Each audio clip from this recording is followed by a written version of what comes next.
All right.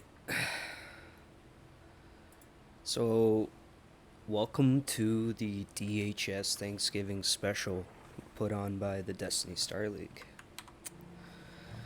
Today we have a pretty solid lineup of contenders. We have Ryuichi, who is 16, Def Mars, who's 14, Suku, also 16, and Probe Scout, who's 17. All these guys are either GM or on the borderline of GM, so pretty high level players. And this is just a little Thanksgiving, invitational tournaments put together. Winner will get 25 US dollars, and I mean it should be some spicy matches. They're best of sevens. In the qualifiers, and then it'll just be the grand finals right after that. But Suku versus Ryuichi will be our first matchup and it's going to be a best of 7. We have both players in the lobby prepared. The first map pick was Submarine LE. That was Suku's map pick. The players have decided that we will alternate servers, as one is European, one is North American. So we're starting on NA. Suku has map pick. And I'm just going to ready check the boys. And then we can get started in this first match.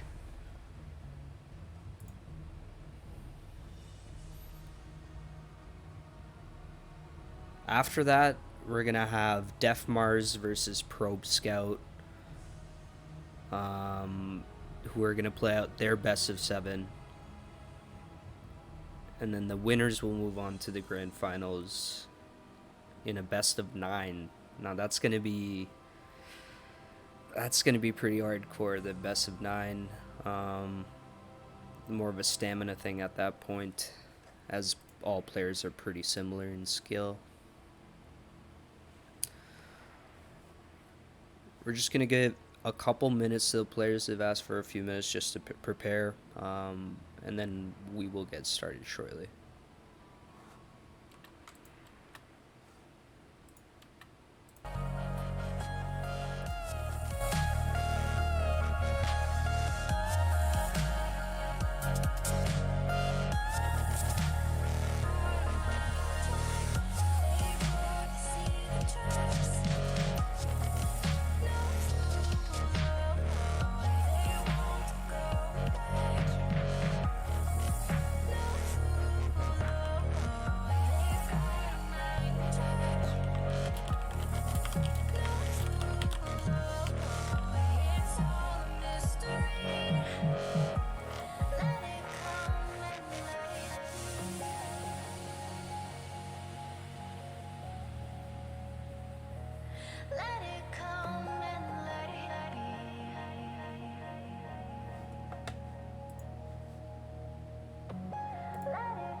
Alright, looks like both players are back.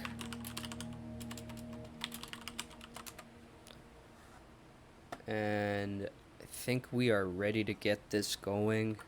So without further ado,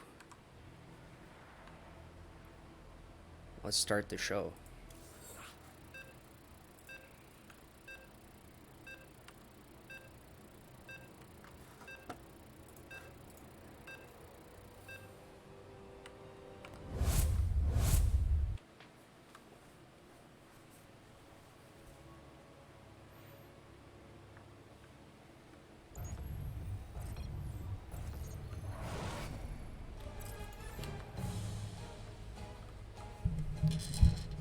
Alright, so in the bottom right hand corner, we have our blue Terran player, Suku.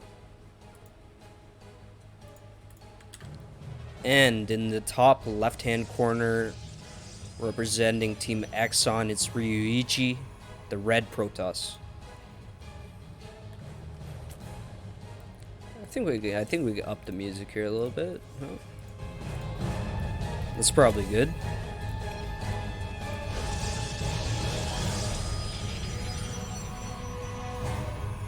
So it's going to be curious to keep track of what kind of openings these guys go for in their first game.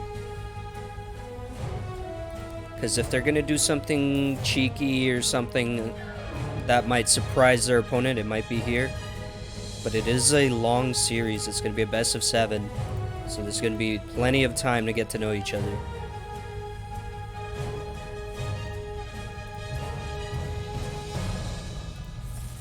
Everything's pretty standard. Ryuichi coming here being pesky, as all Protosses are. It's a couple hits on the SCV, but it will be replaced back home. Cyber forward in the behind the mineral line. I like the little wall off he's made here. It can stop any kind of annoying Reaper harasses, but Ryuichi doing plenty on the other side of the map just to be as annoying as possible. But Suku will have no more of it. And he gets the probe out. Both players opening pretty standard. It's pretty safe, economical builds. So we'll have to wait a few more minutes to see what kind of tech these guys go into and what kind of plays they go for.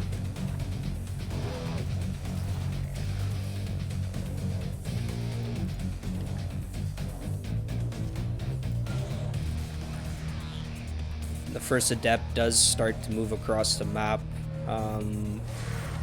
It'll most likely just be used for scouting purposes. It shouldn't be able to get into this base here. These supply depots will be raised in time.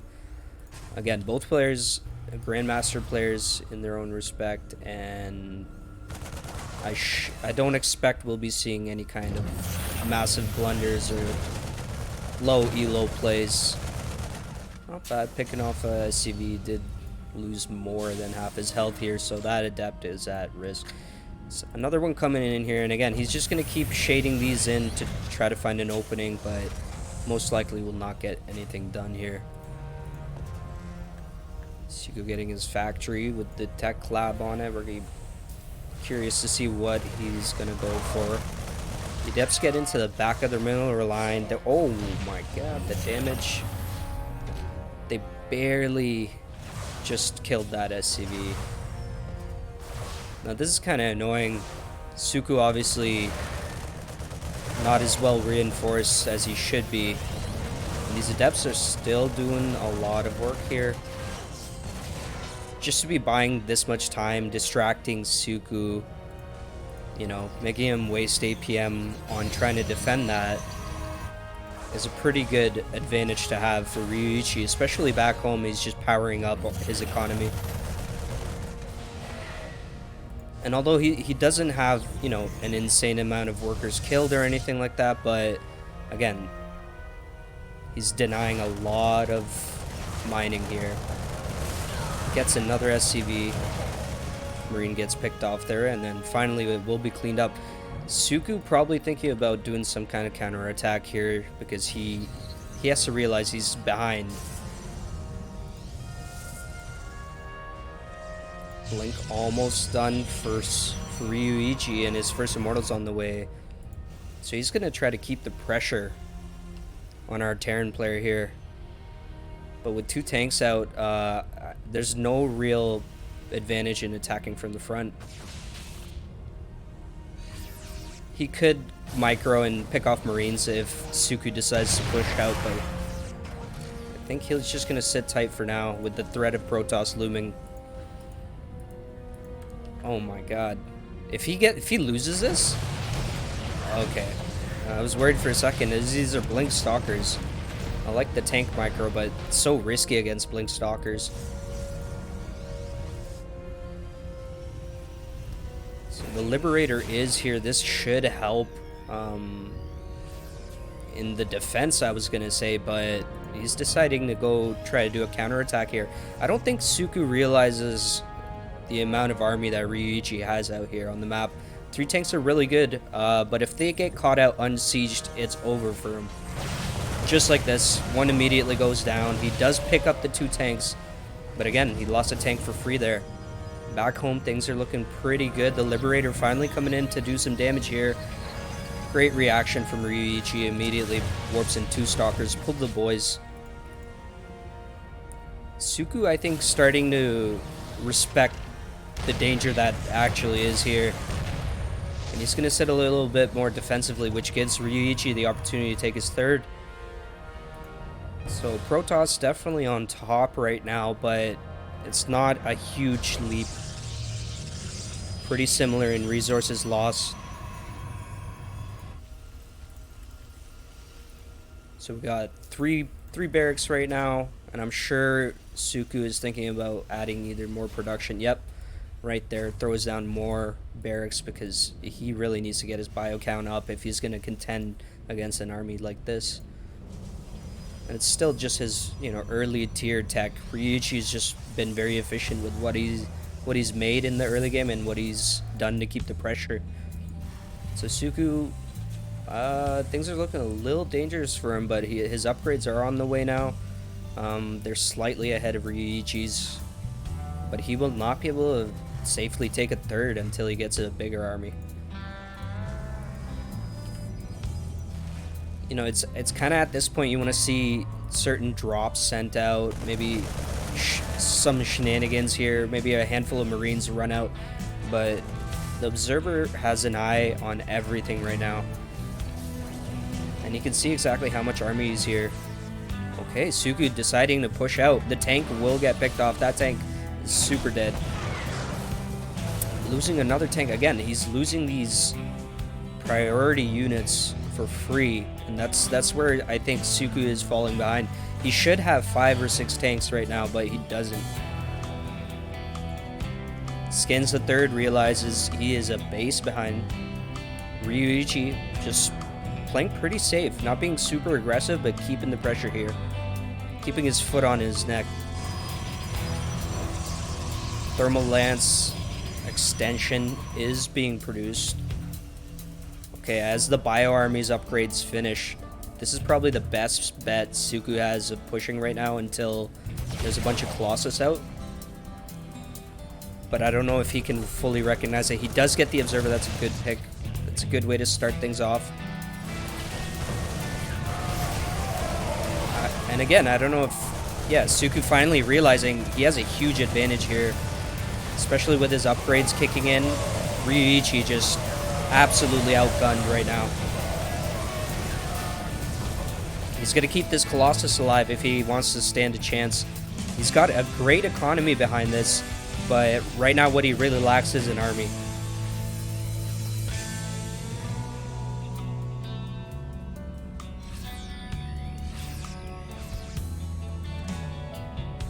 And this is looking pretty bad for Protoss now.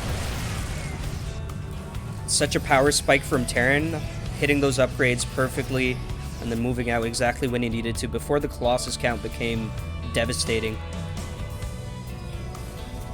Ryuichi, all he can really afford right now is make Zealots and Colossus, which isn't the best look.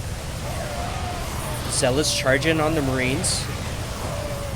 Tanks laying out a lot of damage, but is it enough? And the Marines start to break through. The sustain is really good. He's got a few medevacs. Preferably you'd want more, but this is enough to just fight here. Oh, the Colossus is going to be enough to push this away. He's going to get this out of here. And GG.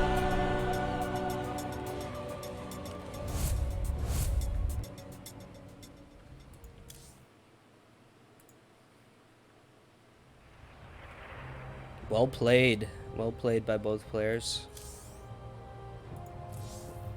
It was very close. I think that could have gone either way. So we're gonna hop on to Europe as we are alternating servers.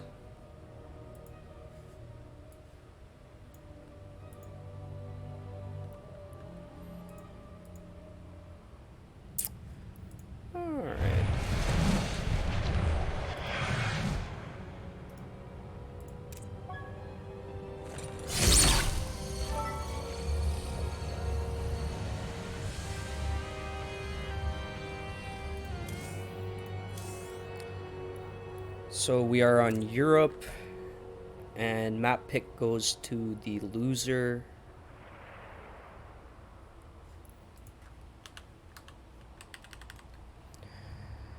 So let's just wait. Suku's here.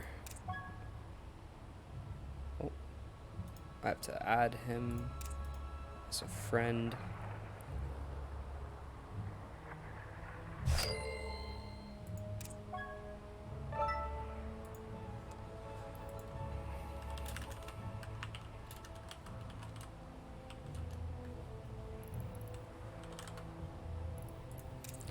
Alright, so it's Suku's map pick. He's chosen Romanticide, so we're gonna hop right into that. No match history, Central Europe, and I'm not playing, so I should get myself out of there. Okay, let's do a quick race check here for the boys.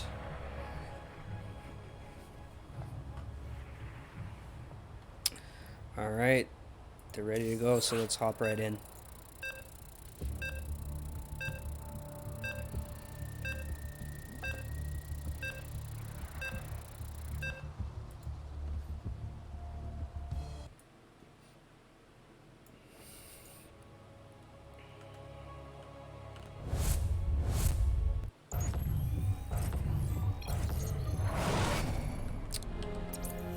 Alright, in the top left corner, we have our blue Terran player.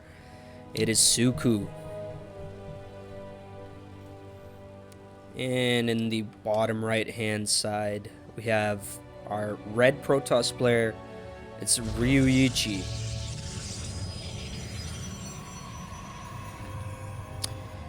So in this best of 7, our Protoss player took the first match, so he's up 1-0, and it was a very close match.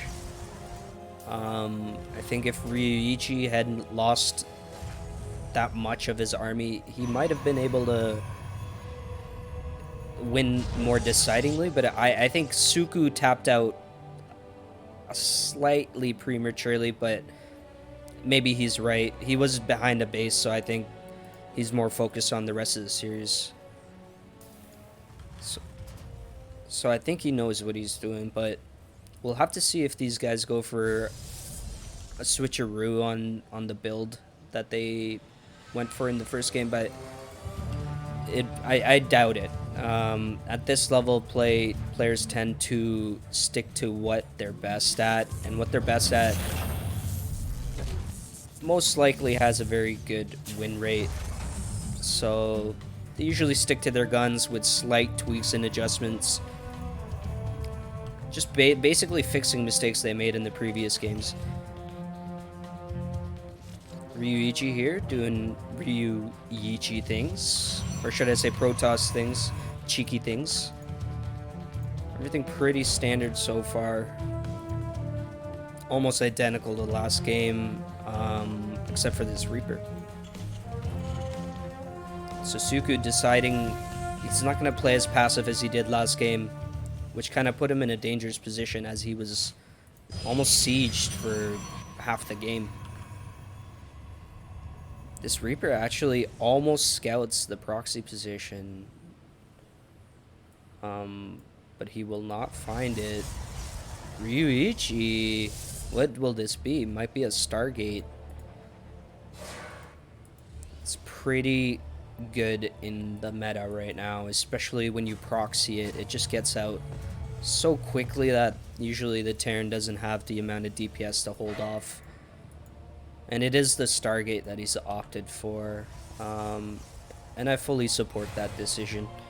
Meanwhile, the Adept just kind of chasing this Reaper down, but won't likely catch up to it. Opting to go straight into the main. I respect that decision. He might be able to get a couple workers here, maybe even slip into the main if Suku is not watching. But of course he is. Double Hellion on the way. This is going to clean up any kind of harassment from Adepts, but Hellions cannot kill Oracles. 2 Widow Mines following right up. I think that's a good call. And that's a very strong decision, especially if these are placed in the right spot. It's just going to completely nullify the Oracle. I think he's waiting for a few more Hellion to be able to deal with these shady Adepts. Those shady boys. Back home for our Protoss player. The Reaper getting a full scout and maybe a worker or two. Let's see what he can get done. I think the Oracle is on the way, but the Widow Mines are placed in the front of the base, so... Alright. And the Oracle is trying to quickly even out the damage that was taken on Protoss' side.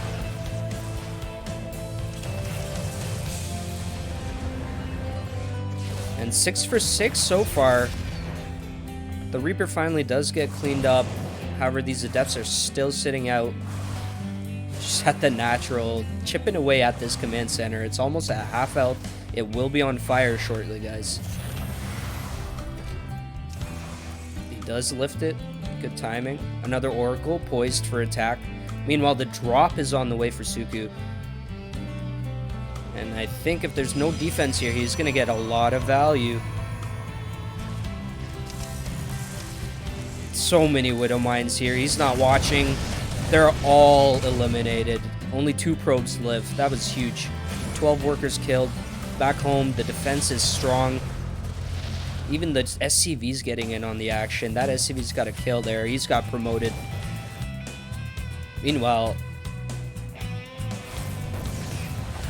Oh, sorry, I forgot about this Oracle. So it did eventually come in, but the damage is not what Ryuichi is looking for. Oh my god. Oh, unfortunately, all the Widow Mines went for 1 Stalker. Pretty good damage here. Really well done. The early armory giving him cloaked when he's burrowed is really useful, especially without the Observer yet. Suku going for another drop. I think this is absolutely what he needs to keep doing. The amount of damage he's done is pretty devastating, and he's far ahead in terms of where he was last game at this point, right? Ryuichi would have had his 3rd on the way and taken a chunk of Suku with him. But Suku doing well to keep this Protoss at bay, but for how long? I think he's going to do something that's going to absolutely shut the Protoss player down.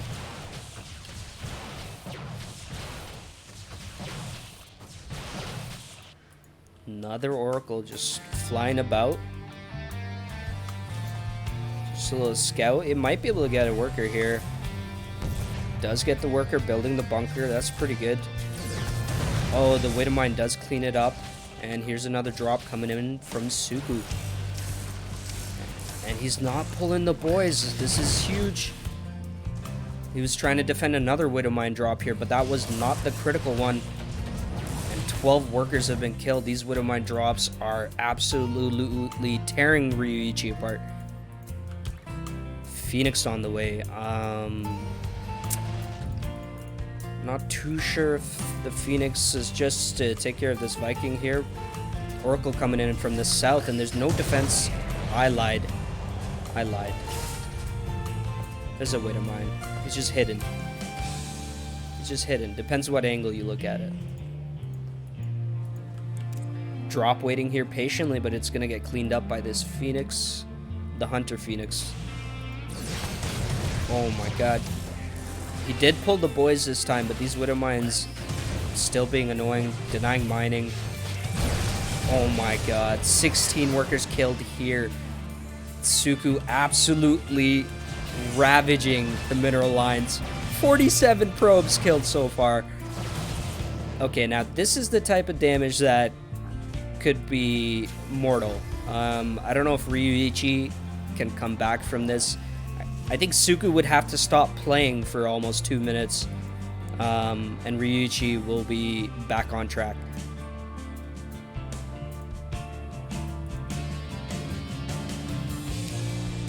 Even upgrade-wise, Ryuichi just can't afford upgrades, so he's not going to see those for a bit.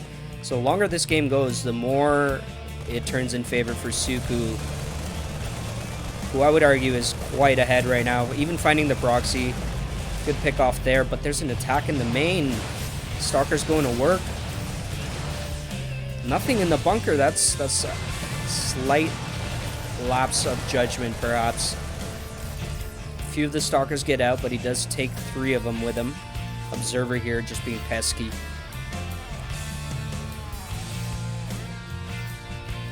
And since he has high ground vision, he can blink right on up here again. Suku losing a lot of workers here. He's now behind in workers. And these Blink Stalkers absolutely paid for themselves. I mean, that kind of damage is what Ryuichi needed to even this up. He's taking his 3rd, it's up. Fully saturated. So Ryuichi, although he took a lot of damage in the early game, he's chronoed out his workers. He doesn't have the biggest army right now, which is due to the fact that he's just been probing up for 2 minutes. But his micro has been on point, and I think if he wanted to defend a certain attack, he might be able to, especially after spotting it. The observer here, great position. Okay. So that's a lot of bio here. And he doesn't have any splash damage for this. Widow Mines will start to take shots on these Zealots. And I think it's pretty clear these Stalkers can't fight Marauder, Marine, Medevac. Unfortunately, these shield batteries are on the wrong side. Bio getting healed up here. And the Terran has +1 attack, so this is probably going to be cost efficient for Suku the longer it goes on. But Ryuichi's still hanging in there. He's trying to get his Colossus out as soon as he can. But it's definitely going to be tough to fight this army as it gets bigger and bigger. Just reinforcement on the way.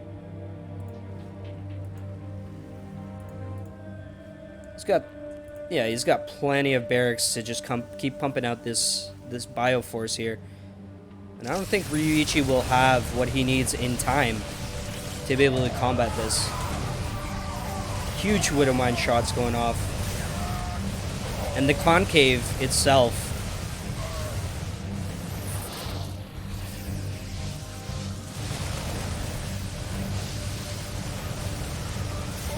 Colossus finally coming in, but there's not much army left here. Backs up into the Widow Mines. He does scan the observer. Ryuichi's still just barely hanging on by a thread here, boys. Catches the others. Oh my god, here it comes. This is gonna be it. This is gonna be the killing blow. I wonder if Ryuichi can see it from here. Just want to look at. He does see it. And he realizes, he blinks up into the high ground. But just Stalkers aren't going to cut it here. The Colossus moves up. There's 2 of them. There's a lot of DPS. One goes down immediately. And there's just too much bio here to be able to deal with.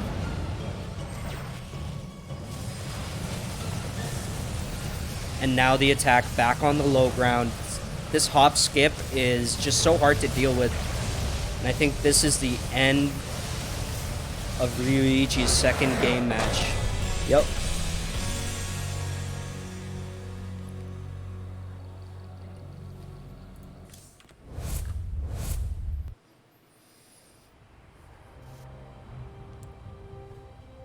All right.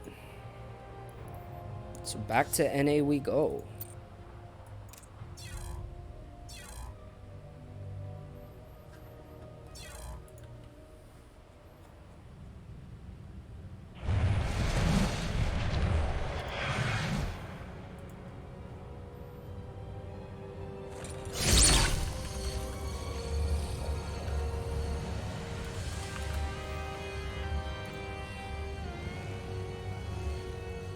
Hello. Hey, Benefit. How's it going, man? All right, I'm glad I could make it. I mean, sorry for being a little late. I think I missed the first 2 games, right? No, Yes, that was the second game just finished. So you didn't miss too much. It's a best of 7. All right, sounds good. I'm excited. All right. So, yeah, they've been pretty spicy games. The first one was very close with Suku, our Terran player, just barely came away with a win, but then had to tap out in the game one. Second game, though, he showed a pretty dominant ability to with a mind drop. Yeah, I saw that little bit at the end there on the stream. I think we're just waiting for Suku.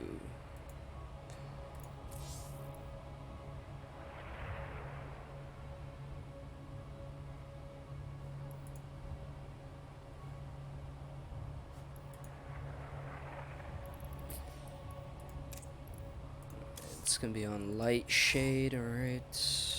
Okay. Where's our boy? A boy.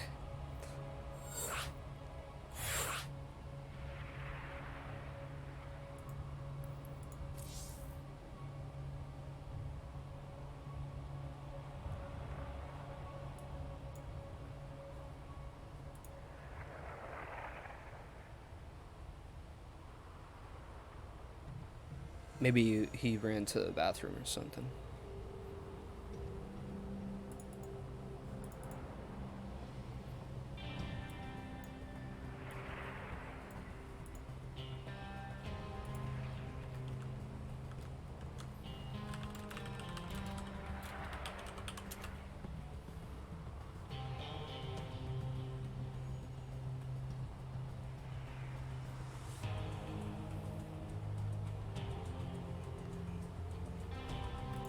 So I DM'd him as well, so we'll just have to wait and maybe see what's going on here in a little bit. Yeah. Well, he definitely knows it's 1-1 and the series isn't over.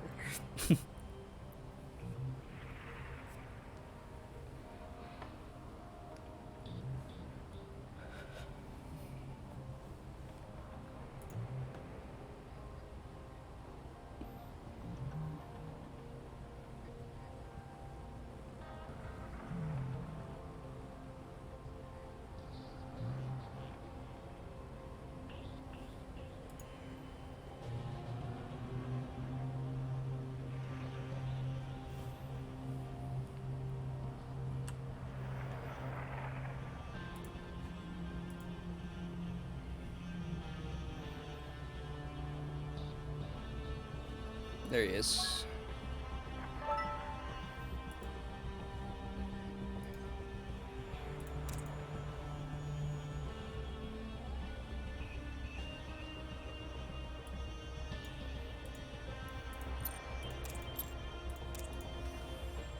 All right, looks like we're ready.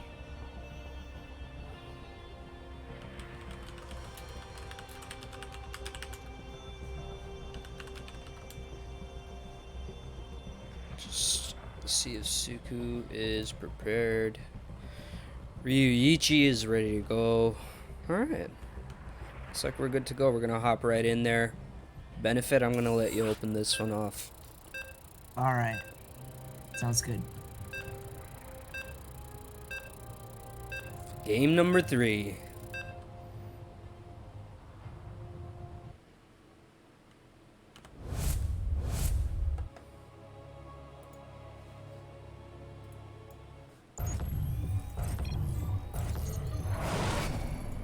All right, so we're going to start in the top left corner on light shade. We have playing with the blue Terran SCBs. It's Cuckoo. And in the bottom right hand side, we have our red Protoss player from Team Exxon. It's Ryuichi.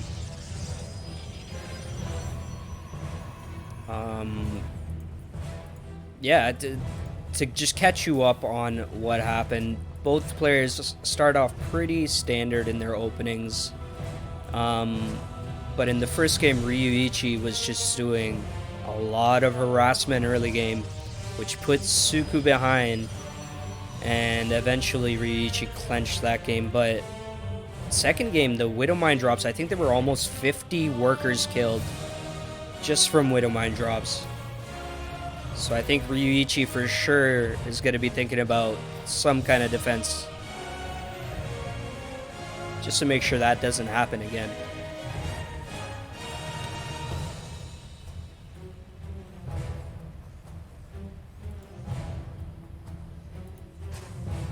Here comes the probe scout. He's going to start nipping away at the SCV. Just the usual.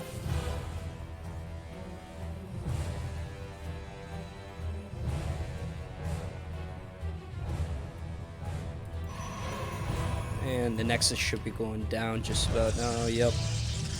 I don't know if you've seen either of these players play before. I think we might have casted Ryuichi together before Benefit.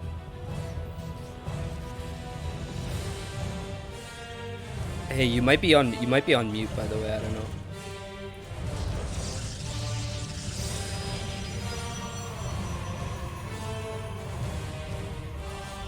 Hello?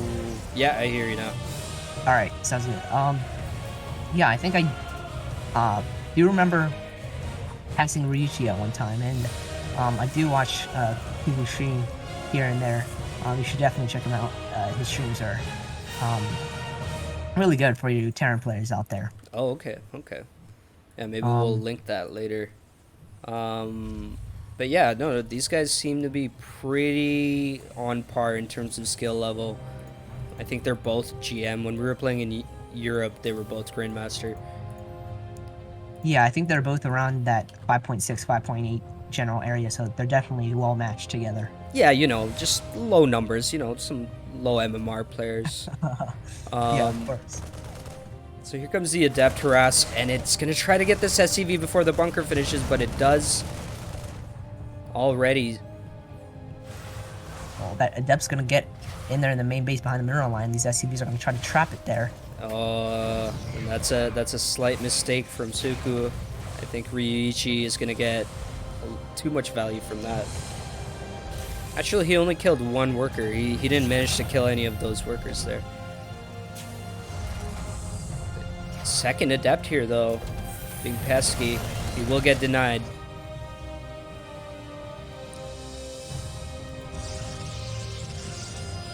This is the kind of opening Ryuichi always goes for. He tries to get as much value as possible from this Adept. And in game one, we saw him just deny mining for so long that it puts Suku behind quite a bit. But Suku doing well to defend this time. Opting for the tank. And we have a full wall by Ryuichi. Oh, wow. Is that a full wall? I think so. I think that it looks like there's a gap. Yeah, I think there's a gap there. Might be like the smallest gap. There we go. Okay. That probe's gonna get out. That has to be only for like zealots, adepts, and probes. Then I don't think a stalker can walk through that. Oh. Adept does get cleaned up. I think we just saw that. Alright. Okay. And it looks like we'll have a move out from Cuckoo. Yeah, and is it Cuckoo or Suku? Has he told you before? I'm not entirely sure, but from the name, it looks like Cuckoo to me. But Alright, you call him Cuckoo, I'll call him Suku, and we have our bases covered. Alright, sounds good. But yeah, this drop, Suku was trying to go for this drop in game one, but didn't get the opportunity. This time he's doing pretty well, but he doesn't want to lose that medevac. And these Marines just outnumber the Stalkers, though, with a siege tank. Especially with the tank. Yeah, absolutely. And Immortal is on the way. But will it be in time? He's going to defend the Stalker. I mean, the tank. He's going to defend the tank. Oh, no. He's going to go down. Okay, he's picking off what he can, but again, the medevac is the most important unit here. He wants to keep that alive. Oh, wow. The blink is definitely very, very good from Ryuichi. Yeah, Ryuichi's blink micro is pretty strong. I like the idea Sugu went for there, but I think losing the tank was where it started to fall apart. Wow, and he's only gonna get out with a red medevac. You know, at least he has that medevac, because if his medevac count, say in 2-3 minutes, is like 3-4 medevac short, it's gonna show when his Marines just start to fall. He's pumping out double mines, double medevacs. He knows his medevac count is weak right now. He could die to pretty simple attack with an immortal.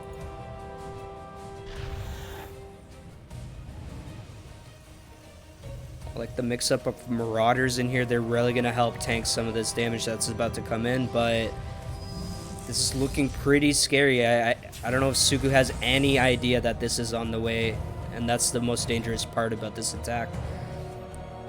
Ryuichi almost... I don't know if you noticed the upgrades. Ryuichi is a little bit behind in that. He is going to finish charge, but Suku's going to have his 1-1, and he's got Widow Mines. Yeah, it looks like they're rallied to the third right now. And I don't know if you saw that medevac, but it's going to come in here. It's going to drop the 2 Widow Mines, and oh, I guess... He's going to have to micro really well here to be able to pull all of this off. I think... I don't know if he sees this. Ooh. Okay, there's some pretty juicy hits. But he's got his own problems at home to deal with. Oh, man. See, the issue is he gave the Protoss such a good foothold. He had the huge concave on the high ground. I think Suku just mispositioned his army. He's pulling the stuck in that boys. choke at the ramp. He's gonna get pushed back. Yeah. And this is a pretty desperate defense here from Suku. I think Ryuichi might get cleaned up, but he's so far ahead now. He's 30 workers up.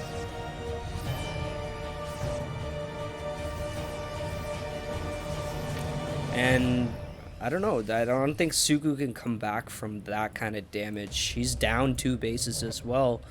Unless he gets some kind of like critical hit here and Ryuichi has no army, I don't know.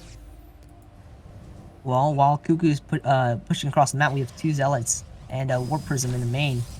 Still gonna get some more SCP kills there.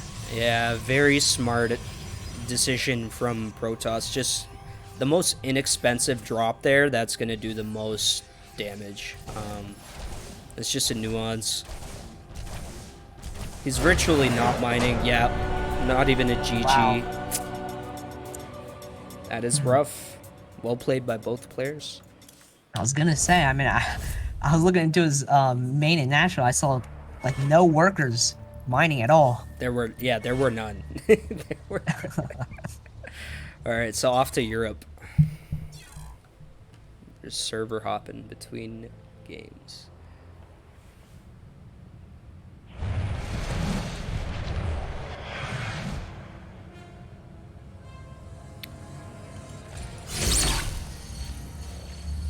Okay.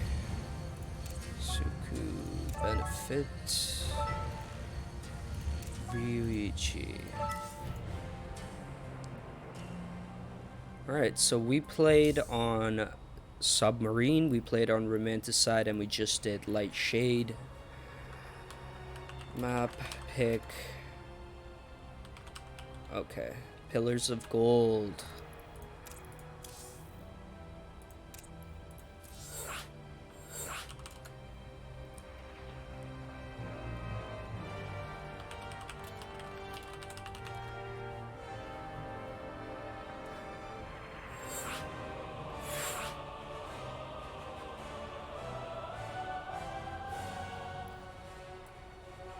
Let's get these guys in. Let's make us some refs. Alright, they're good to go. Let's hop right in then.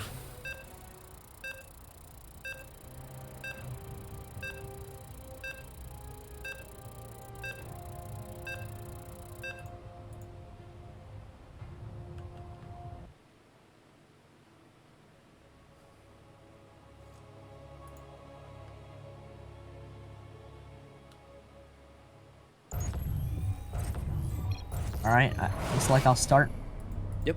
in the bottom left of Pillars of Gold. We're looking in the main base of Ruichi, ahead 2-1. And in the top right hand side corner, we have our red Terran player. It's Suku.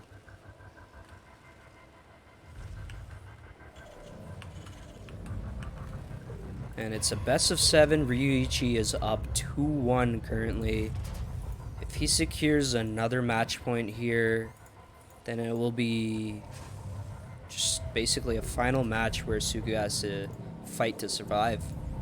But let's see what he can get done here. I think he did pretty well last game, but just the amount of damage he took after that mispositioning with his army Oh basically wait, I think chopped you need his... to change the scene on the stream.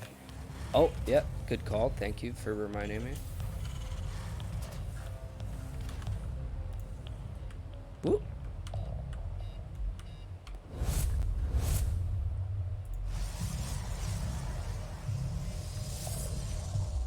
Wait, did I just fuck up? I think I just messed up. Paused. Uh-oh.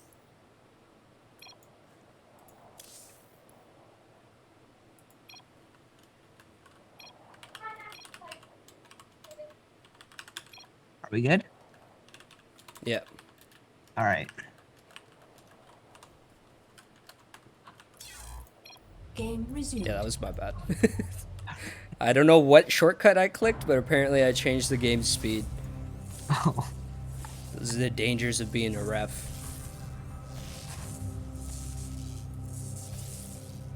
This time, already Suku is denying any probe scout by putting down the supply depot pretty early here. So that could indicate he's going for something sneaky, especially with the double reactor, or sorry, the double refinery already up. Yeah, I think we're gonna expect to see a pretty quick factory down here. Yep. And Ruichi's looking for that proxy, or that non-existent proxy, I should say. Which I guess is a fair assessment. He's going for cheese. The only, something that could absolutely shut his cheese down could be another cheese. So maybe he's just absolutely making sure it's not happening.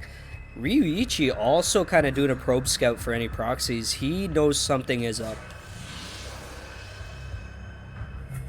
Yeah, the very quick wall and the no natural is definitely a dead giveaway of something being a little off, at least in this early game here.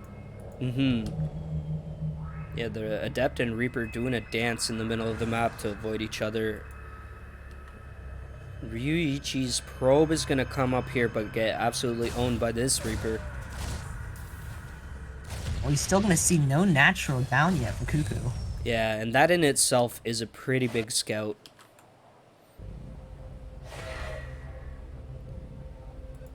Ryuichi's still looking for this proxy. He's pretty nervous right now, you can tell. Only issue is we have these two Reapers and a Hellion crossing the map, and there are no units at home, at least right now. Well, at least we have two Adepts, but not even a battery at home yet. And one Adept instantly gets recalled. It will get out with only a few scratches on its health, but I don't know. Suku, I think, had an opportunity to maybe go in and get something done, but might have just been a safer opener coming out of him. I'm sure there's a timing attack here with the medevac as soon as that finishes. And Blink Stalkers for Ryuichi again. He's sticking to his guns. They've been doing pretty well for him.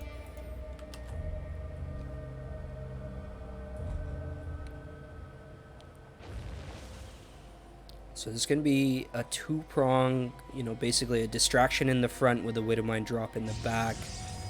And if he executes well and distracts him enough, then this will be pretty effective. Oh, well, he's not going to pull the probes. They're going to get... Huge damage. And yeah, that almost worked as flawlessly as could have asked for. He did lose his little force in the front, but the damage was pretty nice. Pretty juicy hits on those probes. Three Adepts. Man, Sorry, go We got an ahead. armory out as well, and I think the Widowed Mines are going to get another hit off because there's no observer yet. Oh, you're absolutely right. Here they go right there. Another 7 probes killed. Adepts are in the natural of Suku, but they'd have to get 20 SCVs, or actually 16 SCVs to catch up. I don't think Suku's going to let him get that kind of value. His Widowmine's burrowing one more time. But it does not get a second pop off. Another drop in the natural. Suku just being very aggressive with these Widowmine drops, and it's been paying off for him. The tank in his main base now will be able to, you know, just push these Adepts away now. Oh wow, all the buildings being lifted for Kuka with the big switcheroo. And the oh, I thought he was going to shade those Adepts in. He does get in, see a couple buildings with the shades, but nothing much to see up there.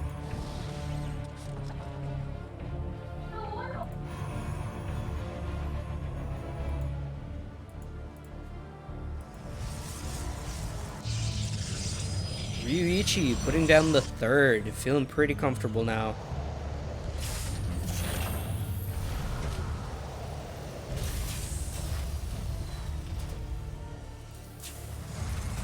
And this time, I've noticed that Suku hasn't opted to get +1 Marine attack upgrade yet.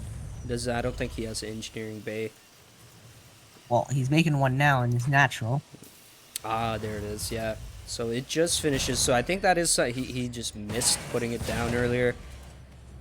This is pretty late for him to put that down now. Protoss also doesn't have a forge, so for now, even footing. Well, let's see. It's Blink Stalkers versus Marauder Bio. I think if Suku defends this well, he has a very good opportunity for a counterattack. I definitely don't think you want to be fighting into this army with only 4 stalkers. And he will start. I imagine the best Ryuichi can do here is to blink micro and pick off Marines, because this is going to be a pretty juicy attack here. And if this time his stalkers are not in the path of the medevacs, so the drop does sneak out. But what does he have at home for defense? As the observer comes in, he's gonna have the high ground vision to be able to blink up here. Oh no, our Terran player is actually out of position for this. Oh man, he's gonna commit himself all the way into the main base, use his blink, and now he's kind of trapped in the back corner there. He does get a couple of workers here, but all in all, it could have been worse.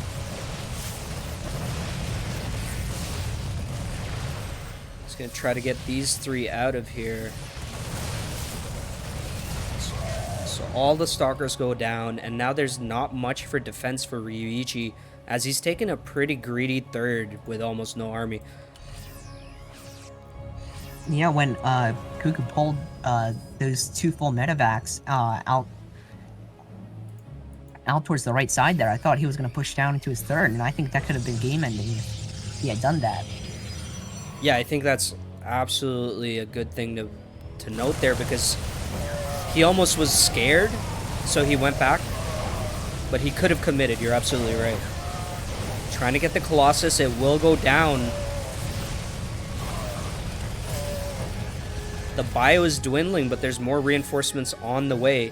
And I believe he'll be able to pump out way more bio than there are Colossus.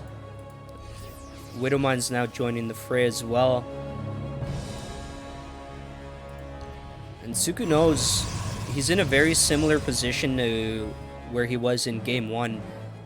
That he's a base behind, and if he doesn't make something happen here, Ryuichi will eventually just get ahead. Yeah, he definitely needs to do something with this army now, because we're about to enter 10 minutes into this game, and he's still on 2 base. It's a great tank position, but without any defense for it, yeah, the Protoss can just walk up and clean this. No GG again.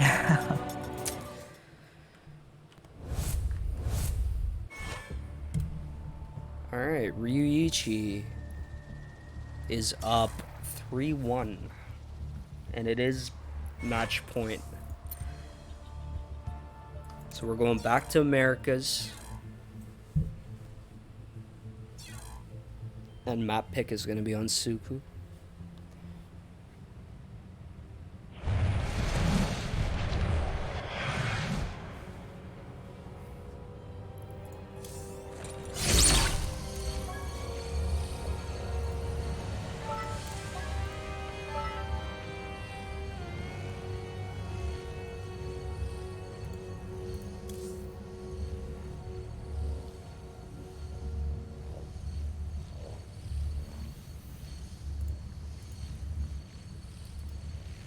So he is going to pick Oxide.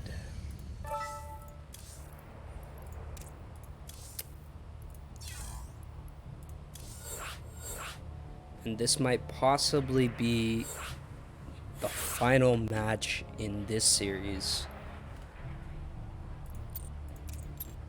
Oh, no. We're not playing. Wait, so we're on 3-1 right now, right? Yes. So the Protoss player has 3.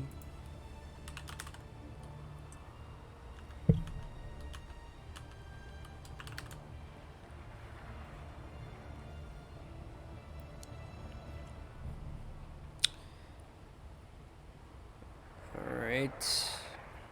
Now they're ready, I think, yeah. Alright, so a lot of pressure on Cuckoo with this being their, possibly the last match. You're right about that, Benefit.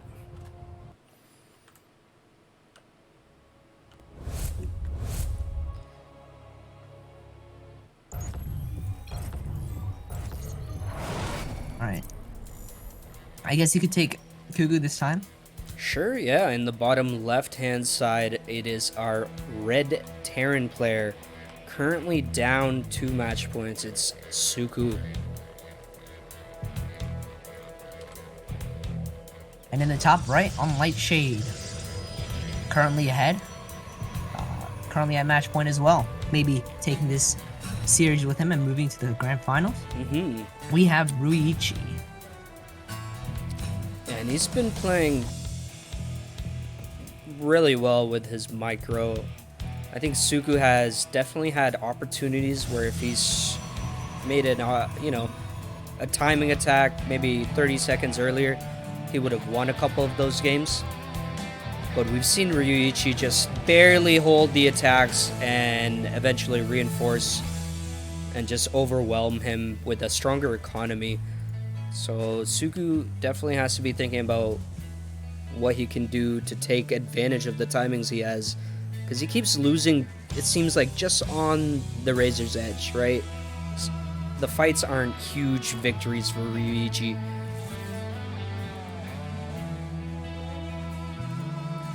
So I think this one's going to be tough to call.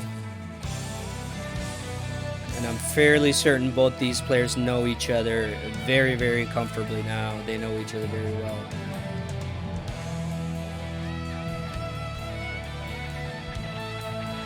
Definitely. Right now, it looks like Cuckoo's going to be playing this one pretty standard with a normal timed natural. Yeah, no blocking the top ramp with the supply depot. You know, when he did that, I assumed he was going to go for a more aggressive rush, but it ended up not doing too much, right? So I'm not sure what the hiding and the decoy was all about, but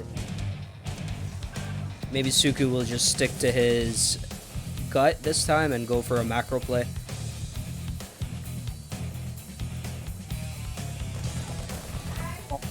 First is very interesting. We also didn't see an SCV scout, so Cuckoo's playing blindly in the first few minutes of this match. Yeah, possibly a show of confidence in his build. Maybe he has something up his sleeve.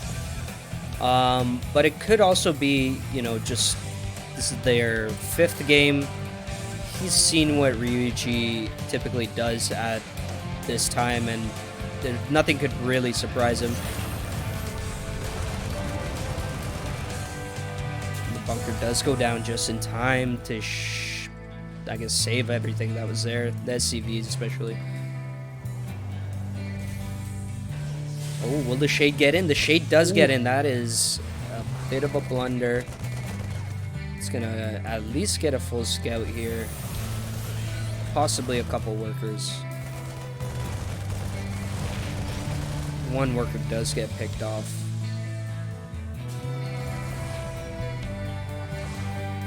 And again, Ryuichi just being, you know, pesky with these Shades, denying mining in the natural. And, you know, if they're lucky, they get a worker or two.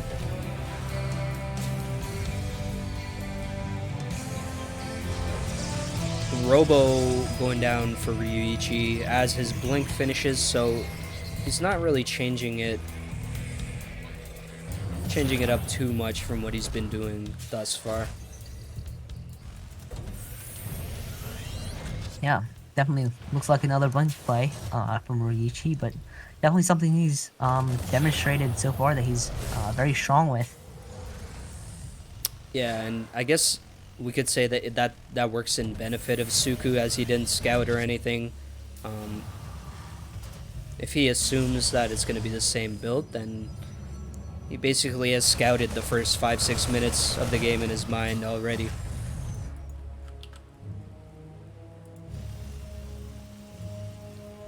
And I like the Banshee this time. The Banshee play is pretty good. You definitely have to do a 2-pronged attack for this, though. You got to keep this Observer that's coming out distracted in time for that Banshee to be able to do something. Oh, this Phoenix is going to see the Banshee and the starport, so he's going to put down some reactionary batteries in his mineral line and spread out Stalkers so that he can defend those when that Banshee arrives. And the Hellion did get into the Protoss space just to do a bit of a scout, but everything's pretty standard in there. 2 more gates being thrown down, but nothing else. Scans for the 3rd, doesn't see it, but the probe just got there, so he has to know. He has to have an idea that the 3rd is going down. His own command center is on the way. Meanwhile, 2 Banshees creeping across the map. They're going to attack from the south, but Protoss does have defense prepared here.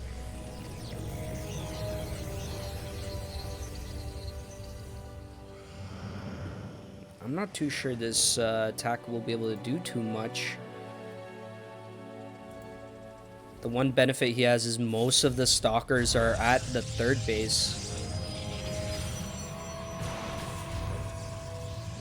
He just backs away with the Banshees. So he didn't actually try to maybe pick off the Stalkers. Oh, I didn't even see that. I guess he sent the cloaked Banshees over. He sent them out, but they didn't. They immediately got detected by the Observer, and he just backed off, which I respect. It is match point for him. He doesn't want to throw away anything here. He's building up a sizable force. This time I gotta point out.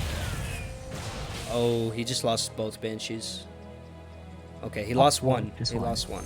Okay, the other's half health. Just want to point out this time he does have a Raven, and that's gonna be a game changer, man. If he keeps that alive and he gets off the Cheeto dust, he could have won so many fights in the previous matches if he had just had that. Just the armor shred is incredible against Protoss. Yeah, or the Disable versus the Colossus. Yeah, imagine that he had 2 disables for both Colossus, like, then it's just a bio army versus Stalkers. Stalkers, yeah. Right. I think he's realizing that. Maybe he just scratched his head and went, wait, why am I even fighting Colossus? I should just make Ravens.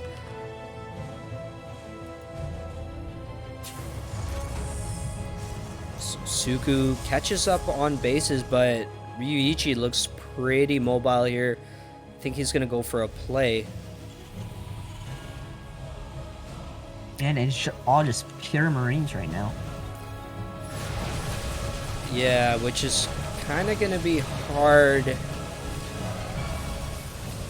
to keep alive. He doesn't have that many metapacks. Yeah, there's only 2 here. So this is pretty dangerous.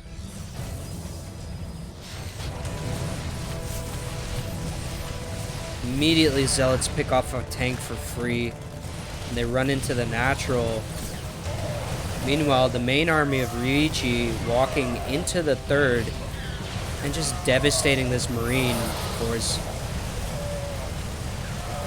The Raven does come in, starts to throw some turrets down. The Bio's doing pretty good here. Low energy medevacs though. He probably cannot chase. And what did he lose there? A couple workers, a tank, a bunch of his bio forces. It could have been worse. His 3rd wasn't denied. The workers weren't all killed in the 3rd. So I think Suku, although it looked like he lost a lot of forces there, he held that decently for what it was. But here comes the 2nd attack. Man, those charge blasts are just getting ripped up right now by those Marines. Yeah, and the Colossus here is going to start making the change. The splash damage is pretty strong here. And the medevacs are out of energy. Now this is just a Bioforce with no sustain. And I think that's going to be the end here. Wow. Alright, so GG, well played by both players.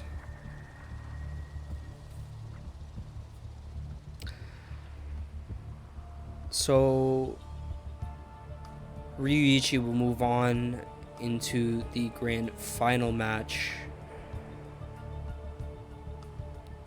where he will. I see. He's gonna. Go ahead. He's gonna be playing against the winner of Pro Scout and I forget the 4th guy. Def Mars. That's right. Def Mars. All right. Let me try to find Def Mars.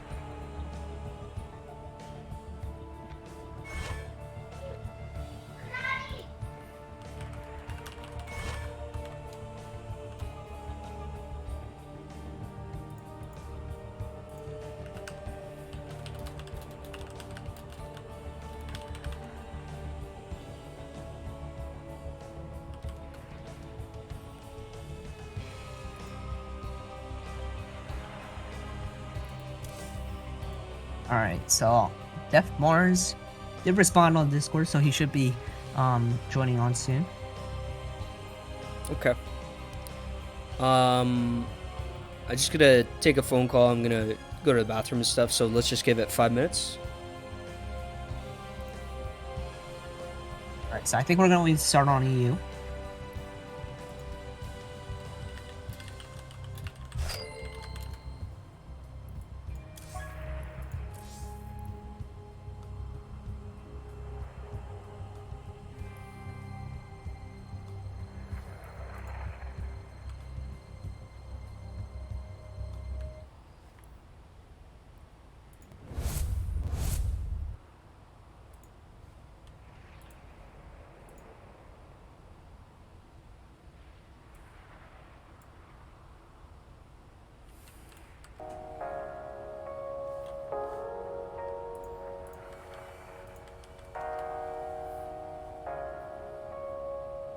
So, I think Def Mars should be coming on to NA.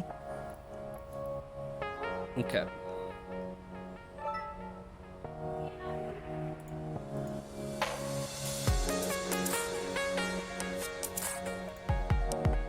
I'll be right back. I'm just gonna use the bathroom. That's good.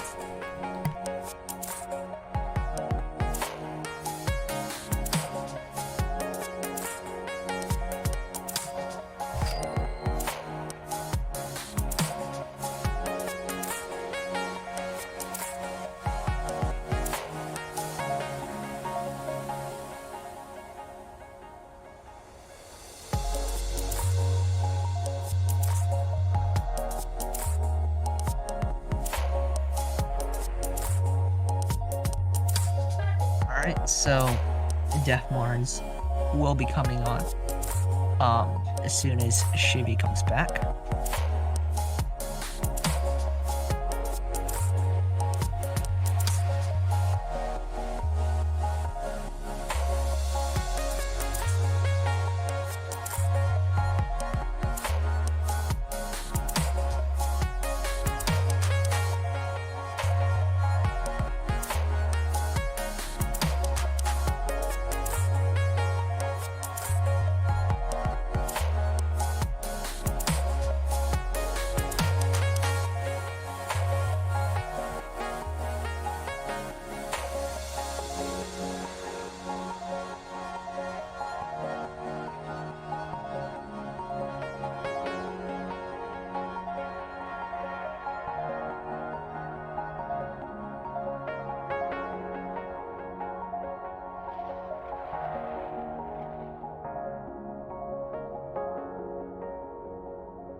Alright, we've actioned.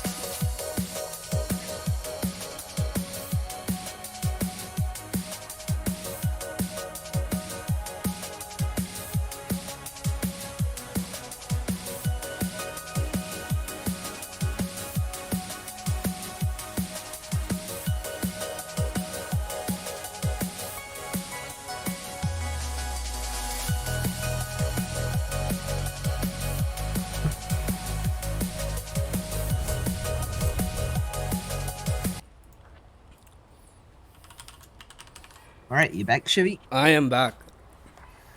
Sounds good. Let's just check if they're ready. No match history, make us refs. Alright, let's get right into it. So this is going to be the second series. And it's going to be Def Mars versus Probe Scout. Probe Scout. PvP. Alright. I'll let you start this one off. All right, and you seen? Yep. Thank you for the reminder.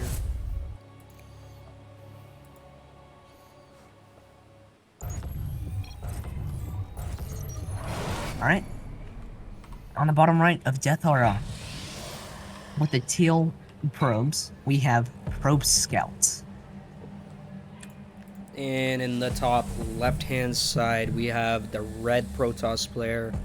It's Def Mars. So it looks like we're going to have a Probe Scout from Probe Scout.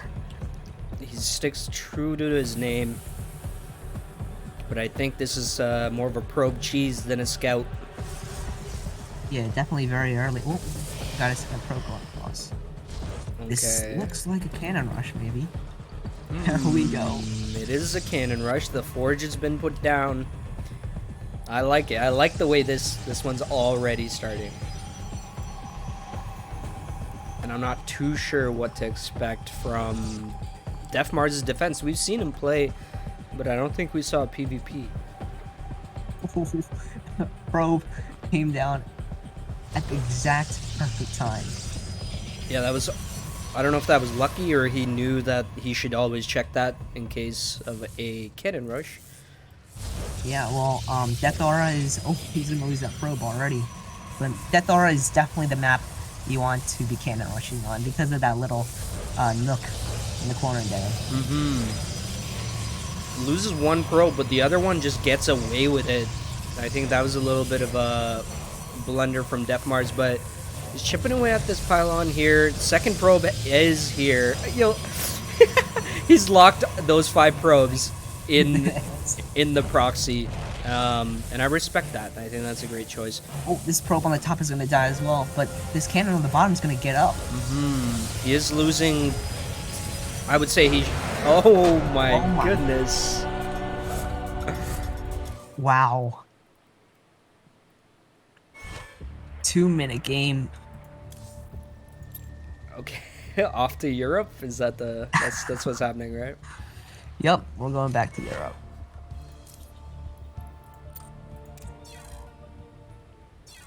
Wow. Took longer to introduce that game than to go through with it. Yeah. Definitely not surprised though. I think we were going to see these at some point.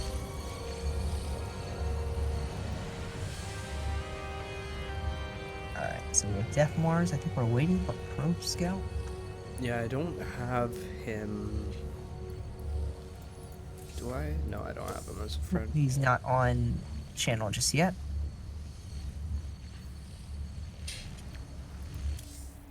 That was an interesting game. I think he realized he'd made a couple mistakes, and once the cannon was up, he was not down.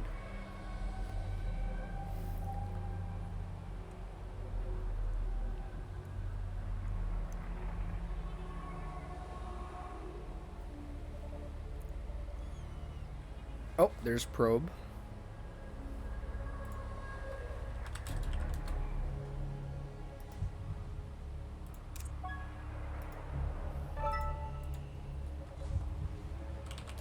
Alright, so both matched 1 on EU, so... And loser picks map.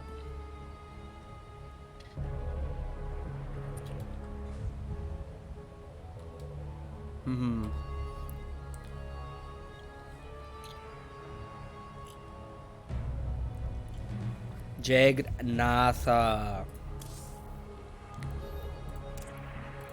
Alright.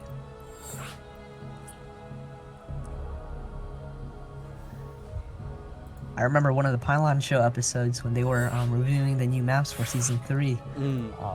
I forget exactly who it was, but apparently uh, this map is pronounced like Juggernaut.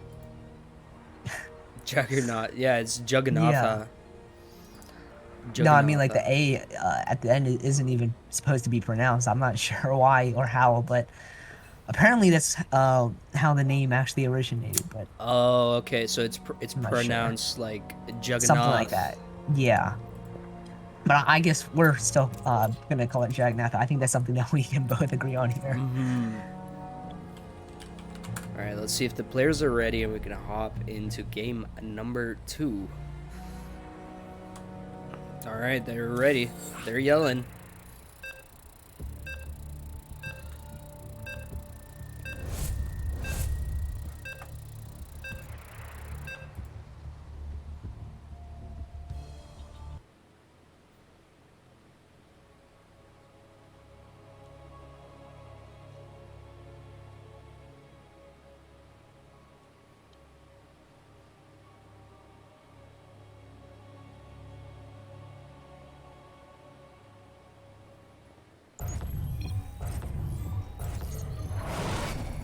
Alright, so I'll start this off in the top right on Jagnatha.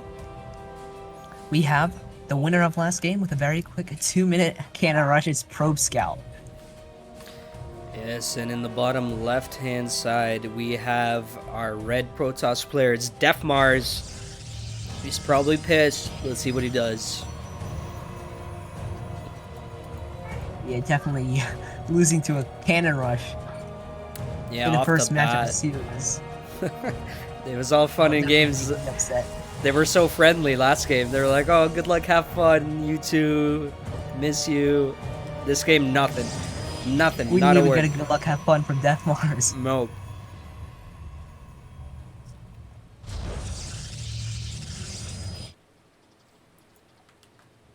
Very early probe. Is this again? Yep, it's Cannon Rush Oh number my. 2. Oh my.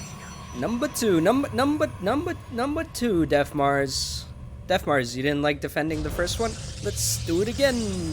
I also forgot to mention, this is also a very nice map to cannon rush Yeah, on. it is. Look at that little nook there. Okay, I think we might get another insta GG here.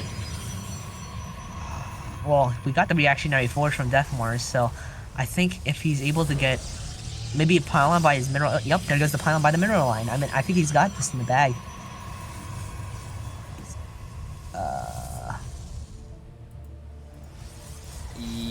Yikes. Okay, so the forge is up, but so are the cannons for Probe Scout.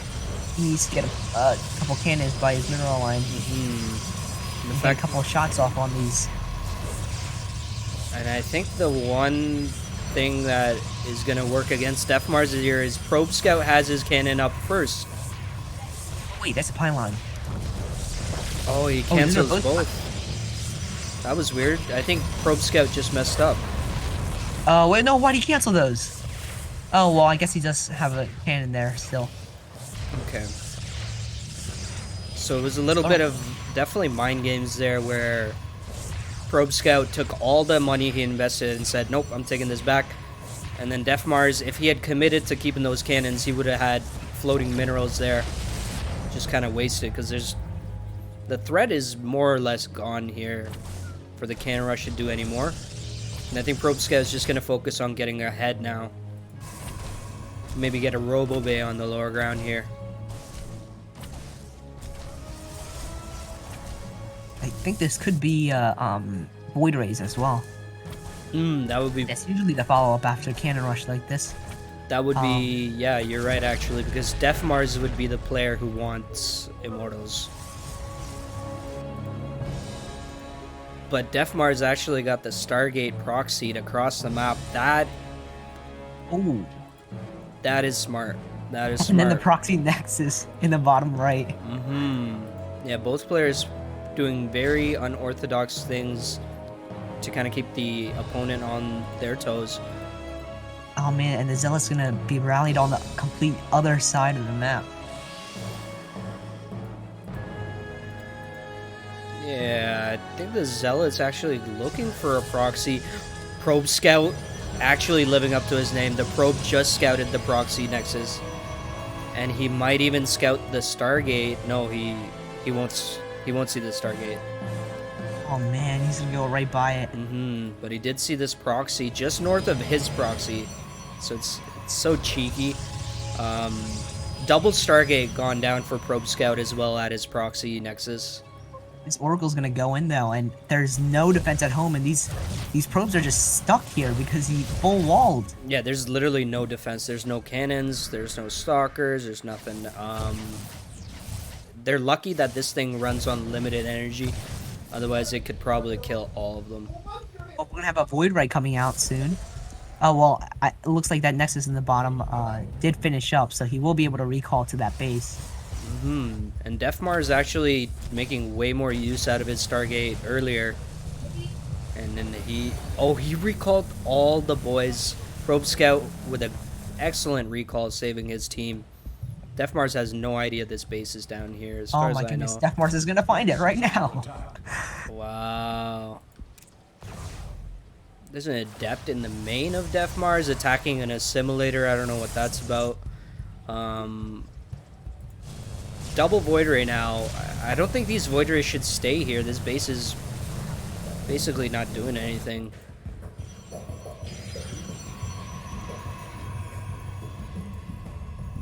It's not gonna supply block him either, so. The Void Rays do eventually kill the Nexus. And a third one is on the way. And I think Defmars is just going to continue keeping that Void Ray count up. And Probe Scout, I don't think, can afford to catch up in that sense.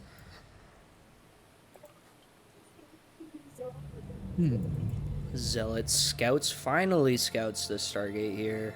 Gonna start chipping away at this pylon, but most likely will be picked off. Two Adepts shading into the main of Defmars again to take shots at an Assimilator. Maybe they'll get one of the workers. Very tight spot they're sitting in. This has just been an insane game though. Defmar's recalling, I assume, his Void Rays. Yes, they will clean up these Adepts. Pesky Adepts. Well, we have Phoenix coming out from Probe Scout, and I'm actually not sure how well they fare against Void Rays. I'm not too sure as well. Do they outrange them? I believe the Void Rays have the greater range, but the Phoenix have the greater speed. Really? Okay. So, essentially, they can't fight each other. Well, we're about to find out. We are about to find out. Okay, so there's one Void Ray and a Phoenix versus 3 Void Rays. There's actually a 4th Void Ray kind of in the middle of the map. If he gets enough Void Rays, he can kill anything.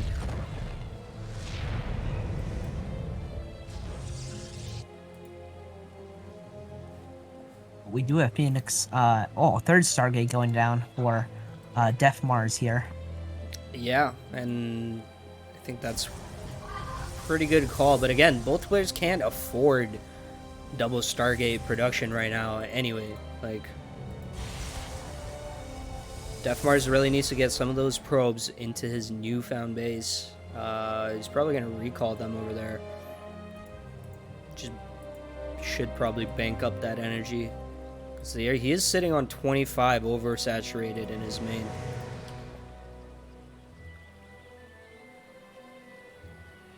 The Phoenix are going to come over here and protect this Void Ray as it kills that proxy.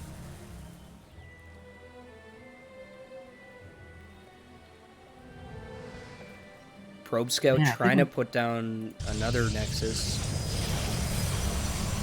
Well, Defmars is looking, or not Defmars, Probe Scout now has a good bit of Phoenix here. It is a lot of Phoenix, and Defmar is actually pumping out Phoenix quite fast, so he will catch up in the count shortly, just because he can afford more. Like, eventually Probe Scout will not be able to keep affording double Phoenix. He's running out of minerals.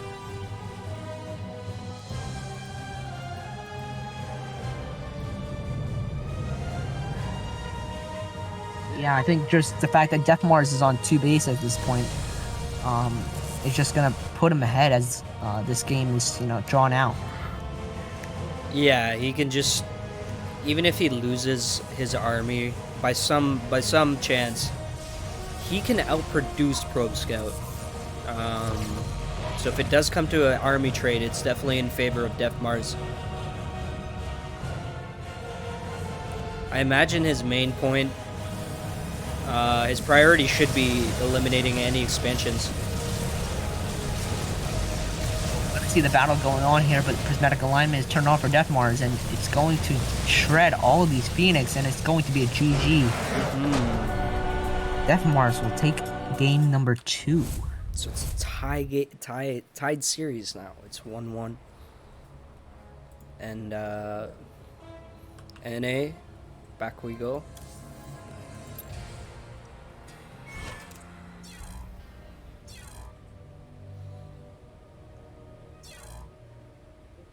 Wouldn't be surprised at this point to see some other type of cheese from Probe Scout, maybe like a Proxy Robo or even some type of early gate Zealot Rush or something. Yeah, because I mean, I thought the cannon rush was going well, but he decided to cancel his, like, he had his cannons were on the main base earlier than the defensive cannons of Def Mars, so I was confused. But he canceled them and then proceeded to lose the game. I don't know. I definitely agree with you. He shouldn't be cannon rushing anymore. What kind of cheese he goes for? I'm open to see. All right.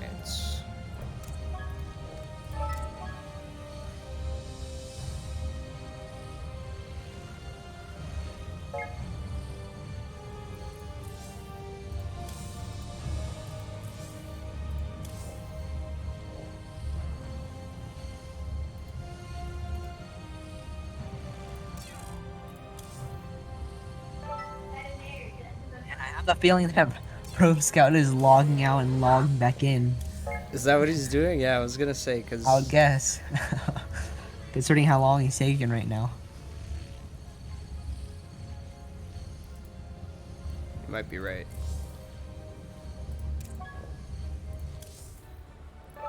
Okay. Probe Scout map pick.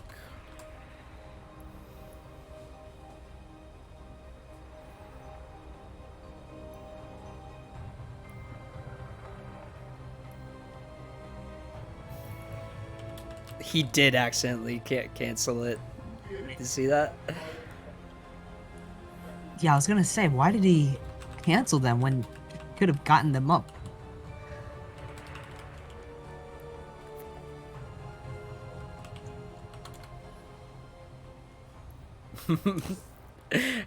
That's exactly what I thought. I was like, that can't be right. I was like, wait a minute, why? They just all canceled at the same time. It was not a pretty sight. I was like, he's winning. He's winning this cannon rush. He's winning this. He canceled everything. Okay.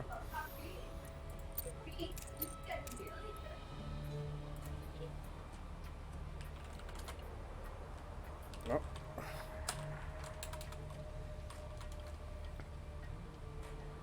All right, both boys are ready. Let's get right into it. It's 1-1. Unless I'm mistaken.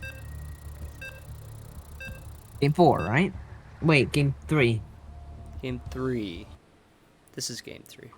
Right, yes, game 3.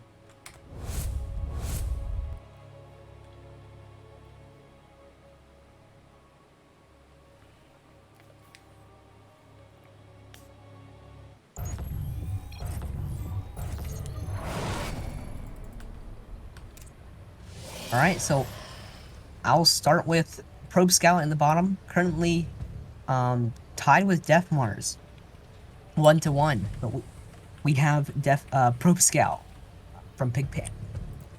And in the top left-hand side, we have our orange Protoss player. It's Def Mars. Yeah, and he held the defense last game and came back with a very nice Stargate proxy. So we have ourselves a series benefit.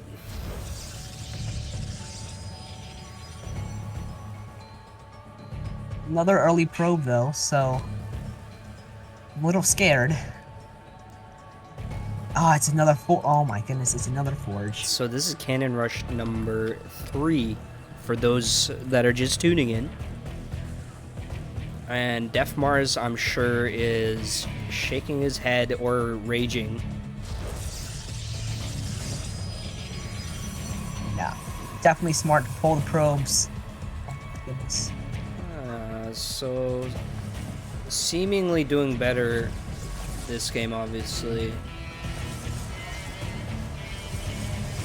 Realizing, yes, this is another Cannon Rush. Gets one of the probes, the full health one actually.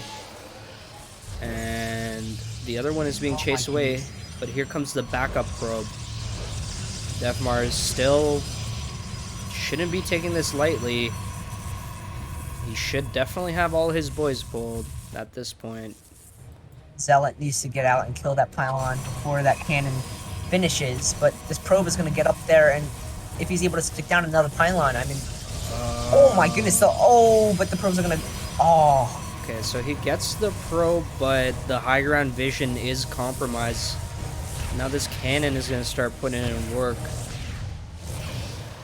Needs to save that probe. There we go. And again, we saw Probe Scout make a mistake last game, okay? Let's call it what it is. He canceled his high ground cannons. This time, I do not think that is the case. There's one cannon on the way and 2 pylons on the high ground. This is going to be hard to hold for Def Mars. He's going to lose his gateway in a little bit here, and I don't think that Stalker is going to be able to kill that. Okay, so Probe Scout again canceled that cannon.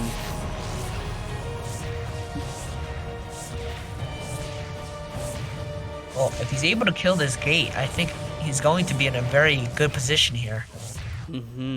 Back home, he's putting down his cyber core is almost done back home as well, so he will have more than just a zealot ready soon. That's huge that he picked off the cannon. And now Probe Scout probably wishing he had left that cannon on the high ground. Defending very well. This, like you said, this gateway, if it goes down, this is going to be critical. Critical damage. Oh. I don't even think he got that canceled there on that Stalker. Yeah. And he didn't preemptively put down gates, so it's going to be a bit till he gets another one.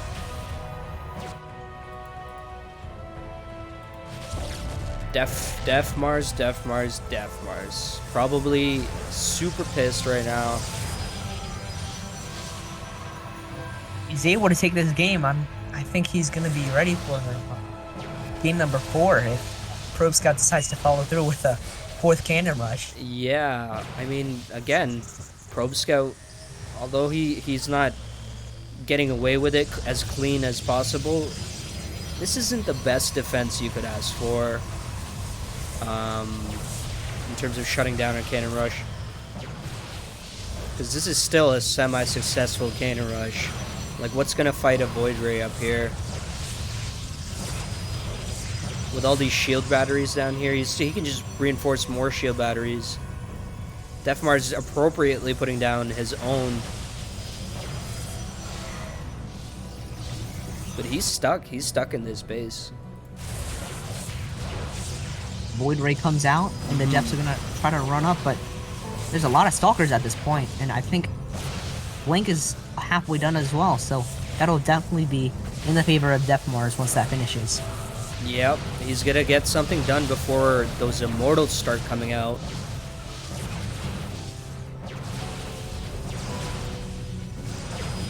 Blink is almost finished.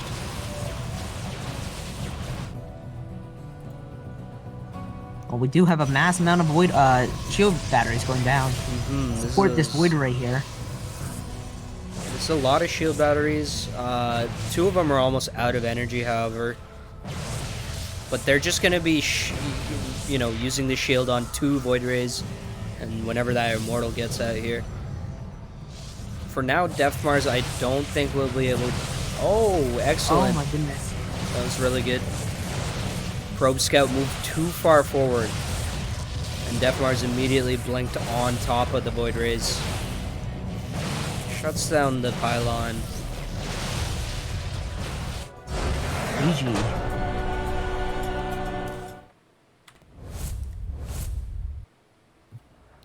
Well done by Death Mars.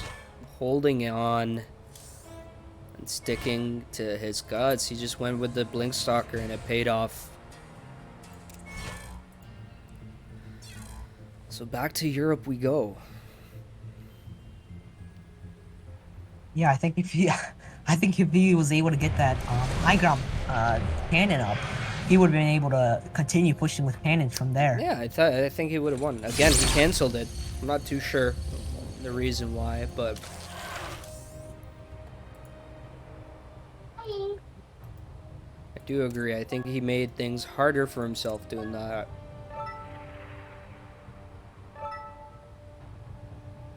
And I do think you're right. I think he logs out and then changes the server and then logs back in. I mean, that's how I used to do it, and then I think on stream someone switching from NA to EU, and then I was like, oh wait, you can do that. There's a Yeah. little globe in the corner on the menu screen that'll automatically do it. So yeah, definitely a lot more efficient to do it that way. Oh yeah.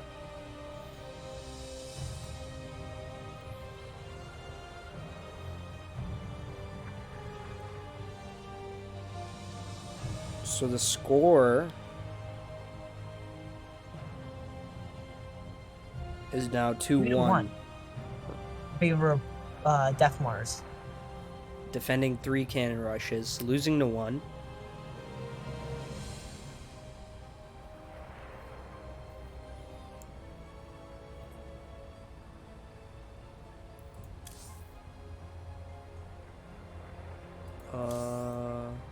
We gotta we gotta talk to Probe Scout. Yeah, definitely. And I hope his password is not too long.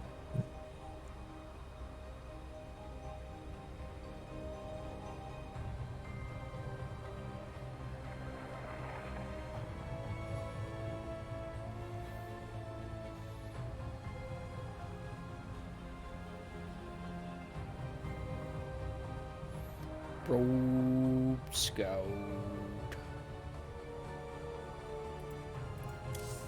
He's gonna come in here. He's like, man, I hate changing servers. And we're gonna be like, yo, hit menu,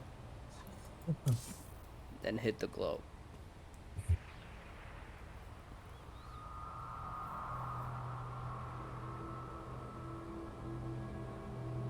Well, to be completely honest, I think Death Mars is going to take the series and meet Ryuichi in the finals. That's my prediction, at least.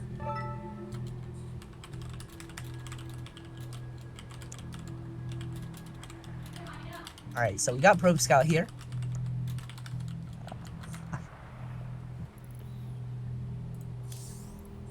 Yeah, you can take the time now to talk to him.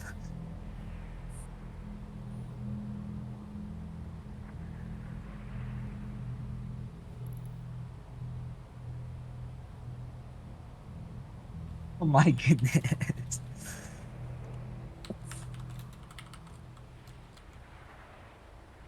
Trouble launching crucifix. Okay.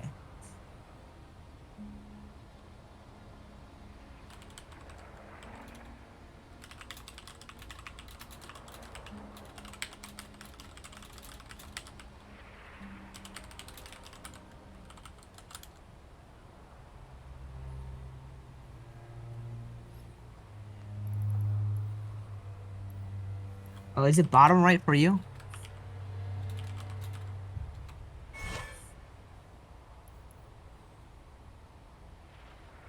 Where'd he go?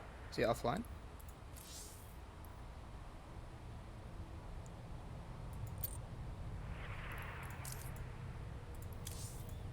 He just disappeared. Oh wait, no, he's still there. It's Probe's map pick, right?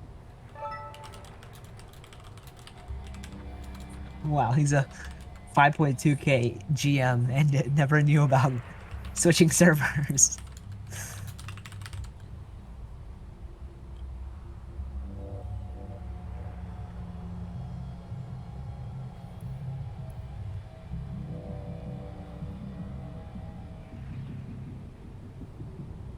Oxide. Alright. So it's 2-1. We're going into game number 4 on Oxide LE. So your prediction is that Def Mars is going to take this nice map for cannons? Oh, oh.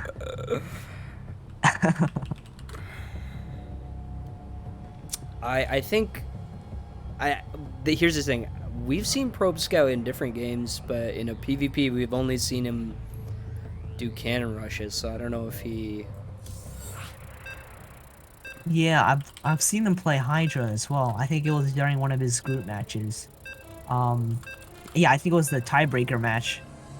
But yeah, he would cannon rush, and that's all he would do.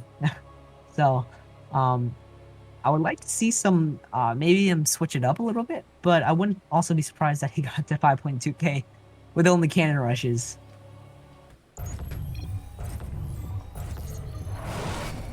I guess only time will tell. And in the bottom left-hand side, we have Probe Scout into Cannon Rush, our blue Protoss player. And in the top right, currently ahead, we have Def Mars from 3D Clan. I want to see the Forge. I want to see the Forge put down. I want to see Def Mars try to cannon rush Pro Scout. Here See how it that is. goes. Get ready. It is a Forge. Let's go. Let's start the show. Woohoo! I think this actually is a really good map for cannon rushing. It is. It is. He's only picked really good cannon rush maps. And look, the Probe's already on the way to kill this. He knows. He knows.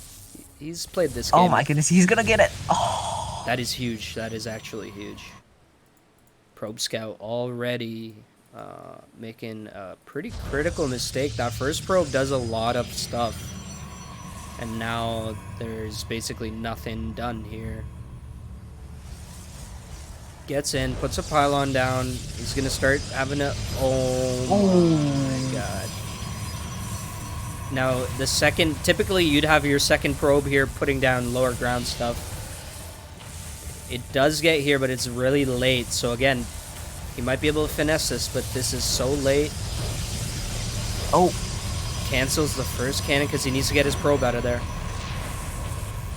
Is he going to re-wall that? Very...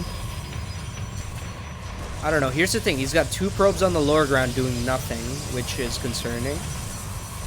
I think that pylon gives him range to put something there, no? He should be able to at least put a probe, or sorry, a pylon on the lower ground. Oh my goodness. Re-wall, he's gonna get the cancel.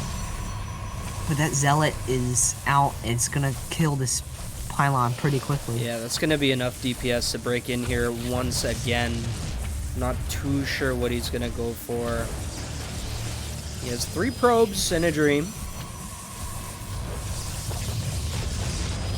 Oh man. Def Mars does get the high ground probe finally.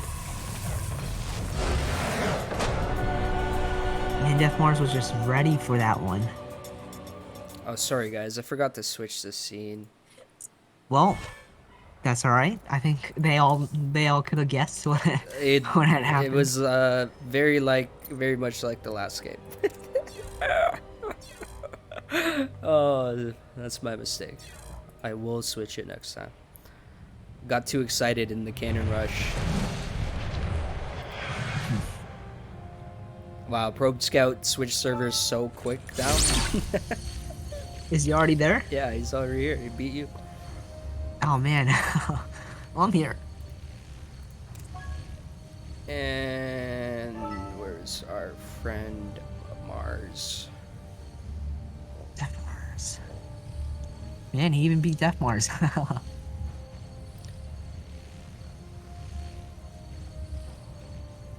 Yeah, that game we saw Probe Scout starting to kind of lose his micro there. I thought he had it because he had the 2 workers on the low ground, but they did nothing. He could have had a cannon on the low ground firing at the guys up top, right? I'm not too sure if he was just hitting a mental wall there.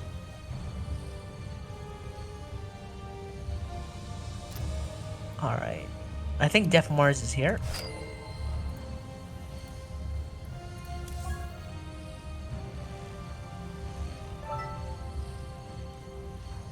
As I hover Probe Scout's name, his broadcast is always Cannon Rush all the time.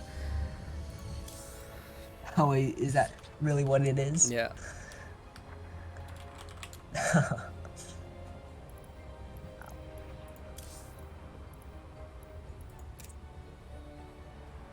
Alright, we got pillars.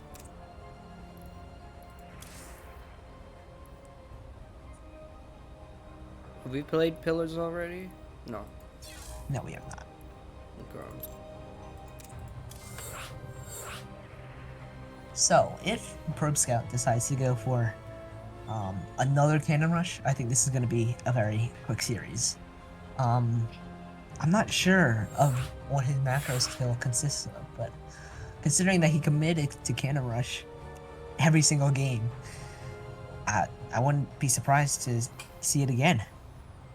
You know what? Yeah, at this point we can just assume it's going to be a Cannon Rush. But maybe he'll surprise us. Maybe he will surprise us. Oh. Okay, looks like they're good now. We were about to have a TVP.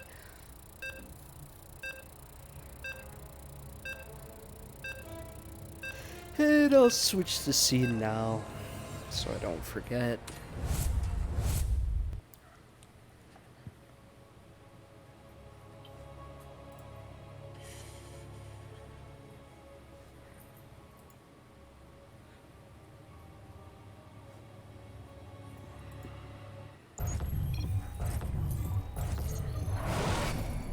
Alright, you can take this one.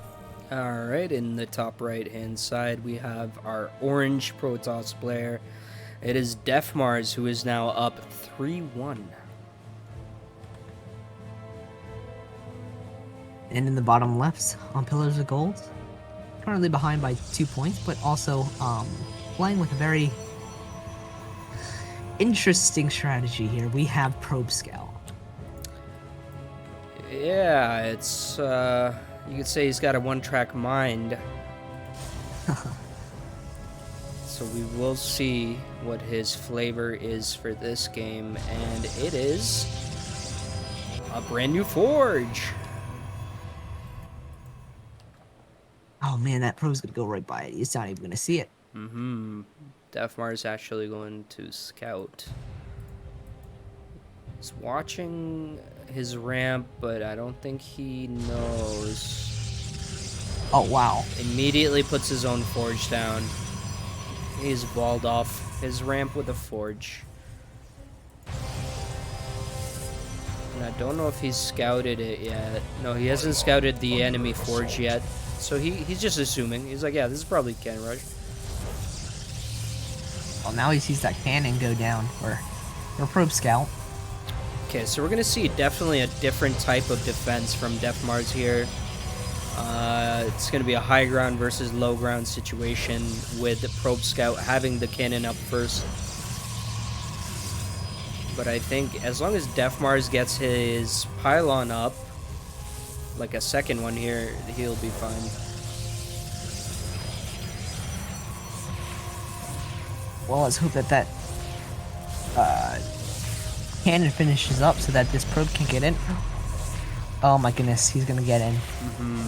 Yeah, and the probe inside on the high ground spells a disaster.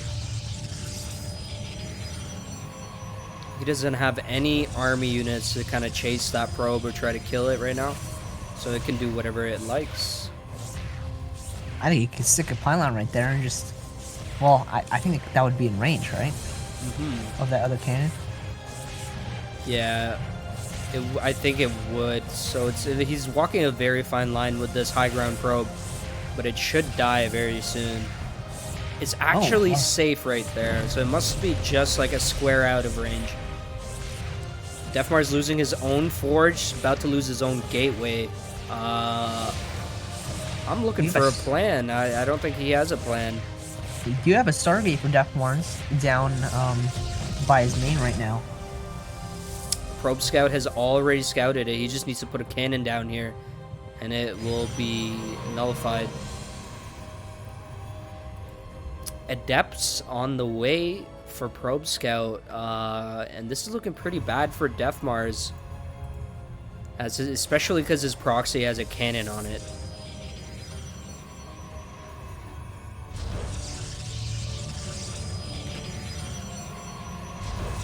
Oh wow, we have a second Stargate going down to his natural, and Probe Scout went right by it. Ooh. Did he end up canceling? Yeah, he canceled the first one. Okay. The Adept getting surrounded by these workers. It is just gonna get killed. And now this is looking pretty scary because Probe Scout's got his Void Ray on the way. It's just a handful of cannons here, almost a body blocking the route to the mineral line, but he can just go around that. He doesn't have to go through these cannons.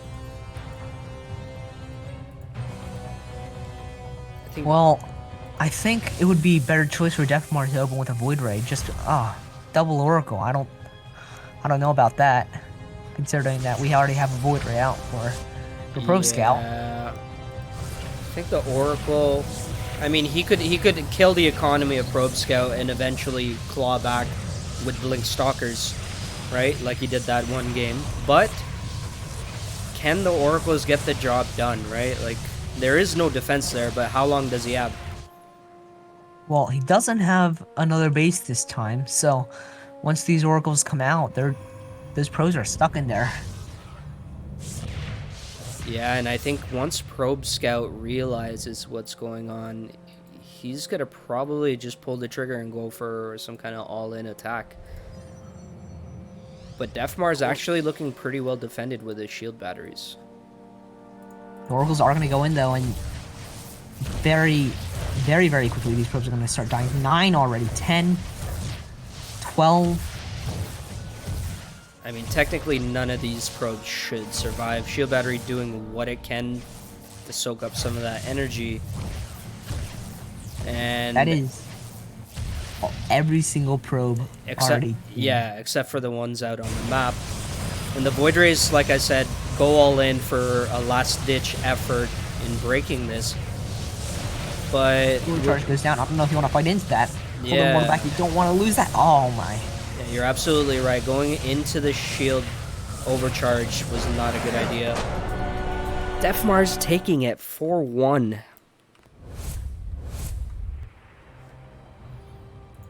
Very well done.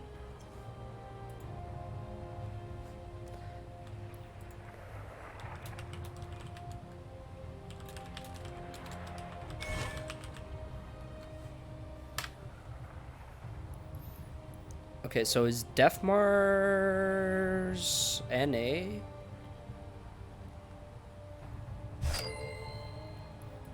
Deathmar's is EU. He's from Russia. Oh.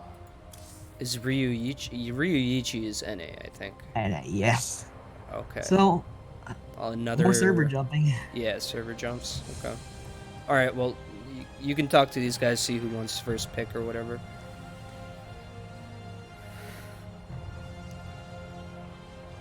It was a spicy series. I'm not gonna lie. It was pretty fun watching 5 cannon rushes. Yeah, that was definitely. Glad I don't have to play the 9 all cannon rushes.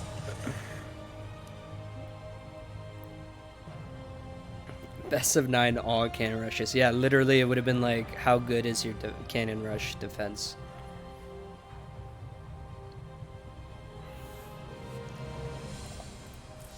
Okay. All right, so we got Lightshade. I'm very excited because I know both of these players are pretty standard. Just gonna put it at that. I mean, I don't think that he cheese as often as Probe Scout does, but and Ryuichi says PvP best of 9 is still pretty bad. I think it's the best mirror matchup out of all the three. TBT is what makes me go to sleep. I mean, I definitely don't want to be watching best of 9 TBT. But, Yeah, no, you're right. If I have to choose out of the mirror matchups, PvP is probably the best to watch.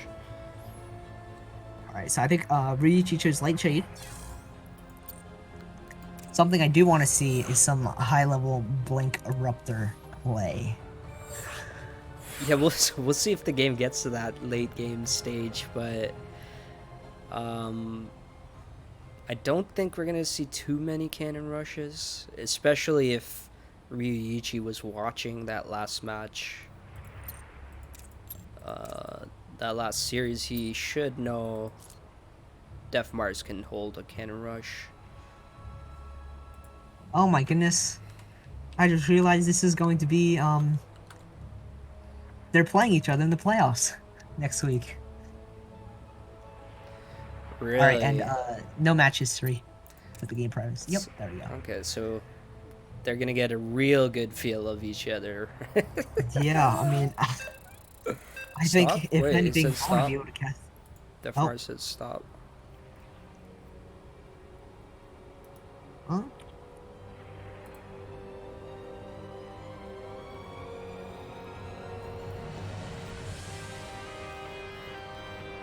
Alright, well, I guess this will give us time to talk about the playoffs coming up, but I think right now we have Group C playing out right now. I don't have any of the stats on that right now, but I think once that's done, we're going to be ready for the playoffs, which is going to be next week. But yeah, like I said, Def Mars and Riichi are going to be playing in a best-of-5 quarterfinals next week. Well, good thing they're gonna play a best of 9 right now. They're gonna be super excited.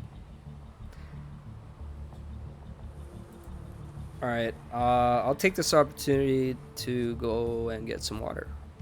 Yeah, definitely. All right, I'll be right back. Yep.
All right.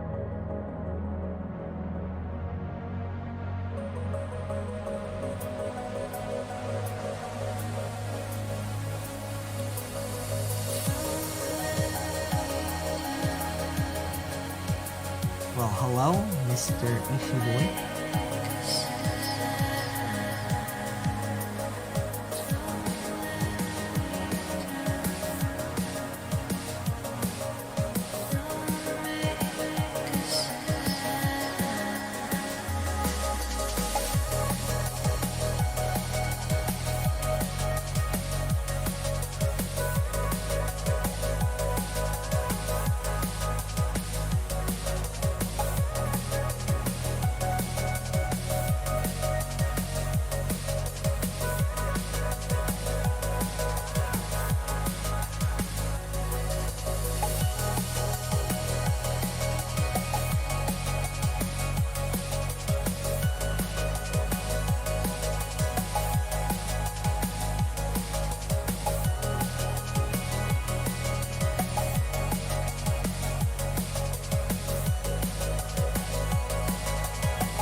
Alright, I am back.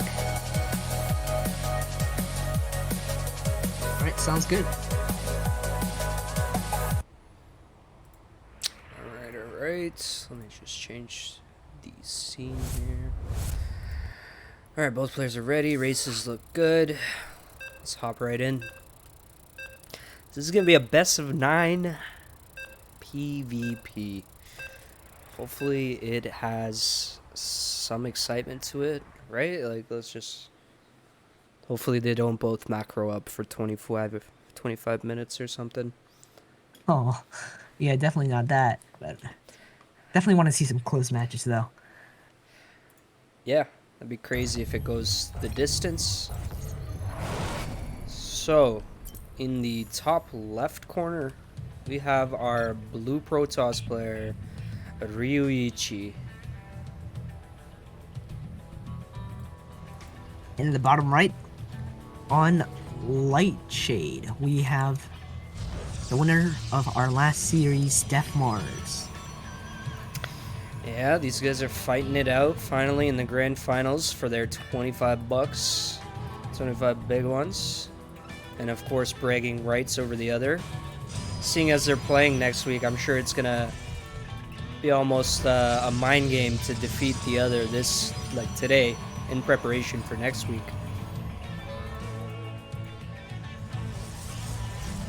Who's your money on right now, Benefit? You gotta call it right now, Benefit, quick. I think we're gonna have to take. You mean the series or this match? This match. This match. Well, let's see what Def. Well, Come on, you have to do it now. You have to call it now. I think we're gonna call Ryuichi here. Okay, I think so too. Oh my god. Oh my goodness, this looks so normal. This looks so. Oh my gosh. He gets the pylon up. This is it. He's got the forge going up at home. Yeah, this is gotta be him. This is gonna be rough. Oh no, he gets. Okay, good cancel. The gates aren't done yet. Oh no, he's gonna play it out. He's gonna play it out. Wait, did he see that? No, he did not see the gates. Oh my goodness. No gates have been spotted yet, and he hasn't. I think you gotta change the scene, man. Oh my goodness, I've done it again. It's all good. Thanks for calling it out. But yeah, basically he hasn't had the opportunity to scout, and now there's 2 zealots here. I'm sure he's scratching his head a little bit. No matter how he defends this, it's going to be a costly hold. The best he can do is to buy time and not lose probes here, and it's going to be very critical. He micros as well. Still no probes killed, doing pretty good. The Stalkers are almost out, okay? Def Mars has a solid chance at holding this. Well, it's gonna take him a lot of micro here. Yeah, he's rearranging to properly defend. Go ahead. I was just gonna say that trick right there is just to quickly rearrange the probes so they don't get killed. Zealot has to keep targeting the same probe, but the way he switches them up with that micro, basically you can never lose a probe unless they sit there for too long. So overall, really good defense. I still he should see the proxy right here. No benefit. There we go. Now he sees it. Yeah. These Stalkers are gonna get out before. I think they will. So it's again gonna come down to a little micro battle. Oh. It's good. He gets 1 Stalker out, only losing shields. It's a big hit to lose 2 proxied gates. Basically, Def Mars has an opportunity for an open attack. Well, he could power those up. He still has the probe around. And Ryuichi, unfortunately, being a little greedy. He's most likely going to pay for it. There's no cannons here. There's just 2 Stalkers fighting against 2 Stalkers and 2 Adepts. Ryuichi with decent micro, but just not the numbers he needs to be able to hold this.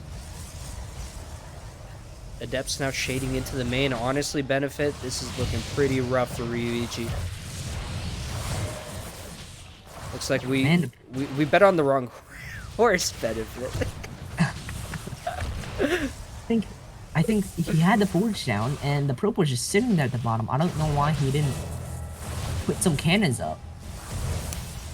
Um, I I agree with you, and it's definitely easier for us just as casters to sit here and point out what he should or shouldn't have done.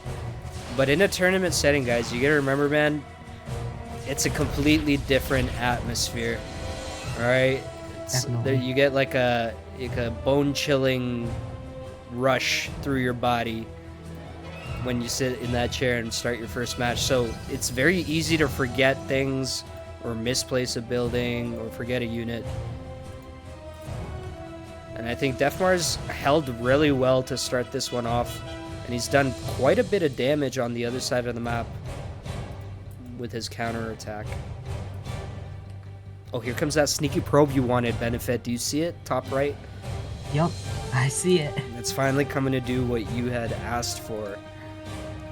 Just Repower those gates repower. and get some more zealots out. Right. Some depths could also work. I think that would also be a lot more useful. But we do have this push coming here from Death Mars with the Prism and Stalkers, Sentries, and Immortal. Yeah, the 2 Battery does come sentries. up. I just think it's like he's got hallucinated stalkers in his army. And that's how dangerously thin his army is. He's defending with hallucinations. Oh, wow. And Defmars with just a much more sophisticated army. And he's probably going to elevate her away from the shield battery. That would probably be the best play. He doesn't have too much time. Definitely don't want to lose that Warp Prism. That'd be the last thing you'd want.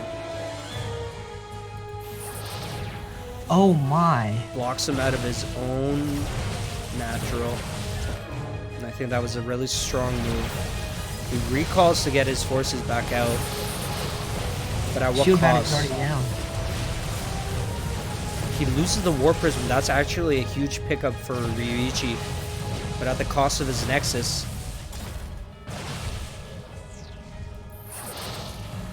This is looking a little desperate right now, pulling the probes this far. Yeah, I guess he just decided he doesn't have a use for them since he doesn't have his natural.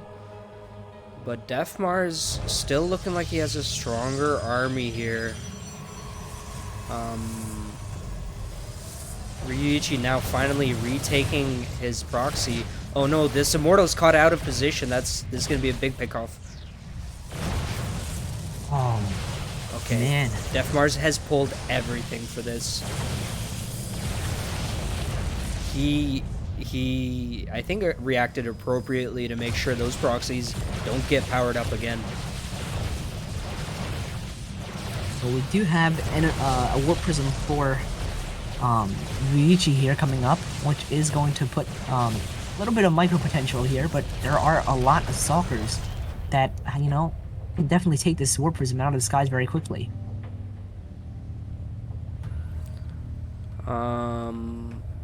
This is gonna be a difficult decision for Ryuichi because he's just at odds with a stronger economy from Defmars, and Defmars is just gonna have way more numbers than he will. Ryuichi gets Defmars with his own little trick. Immediately, Defmars recalls back into the main. And the dance continues. Another force field on the ramp. It's gonna No be more recall, so those units are stuck up there, but the probes are going to be pulled, and there aren't too many units here to defend that. Yeah, Ryuichi again, like he's doing what he can, but he won't ever have the numbers. I think Defmars can just continue to reinforce with more numbers than Ryuichi can. A disruptor is on the way, so you're finally getting what you wanted, Benefit. We'll see some disruptor plays out here, but will it be enough? You really got to have some juicy hits on these Immortals. I think this is going to be the only way for Ryuichi to recover from this, you know, from being behind at this point. He's behind on workers, he's behind on a base, and, well, it's not going to be enough. There we have it.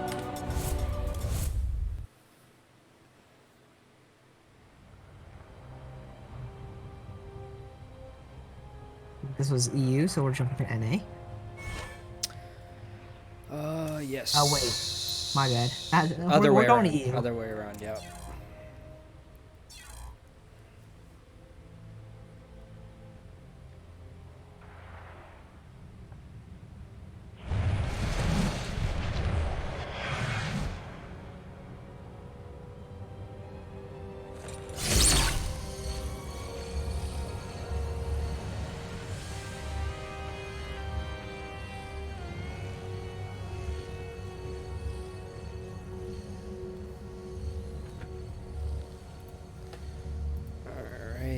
Alright. So this will be game number 2.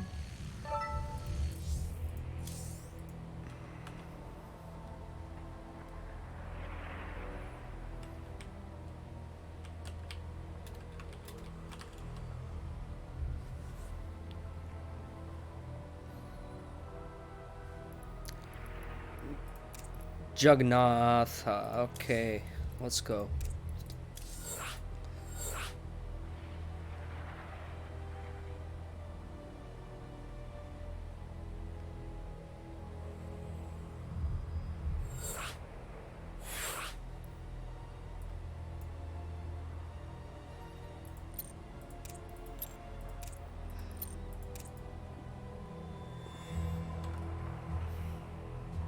Central Europe 109 ping. Alright, both players are good to go. I'm gonna hop in. Benefit, you're good to go. Alright.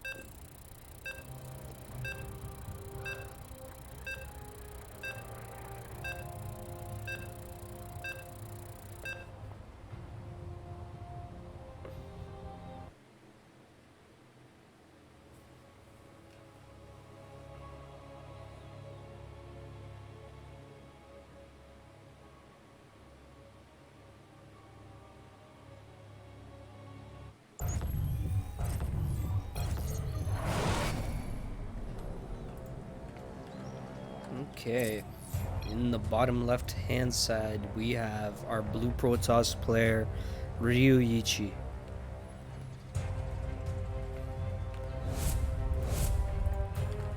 And in the top right hand side we have the red Protoss player who's up 1 match point currently in this best of 9. It is Def Mars. Oh my goodness, I did not realize I was muted. I figured it was something like that. I was like, I'm just gonna continue. That's alright, that's all good. So, unfortunately, no forges yet. Unfortunately.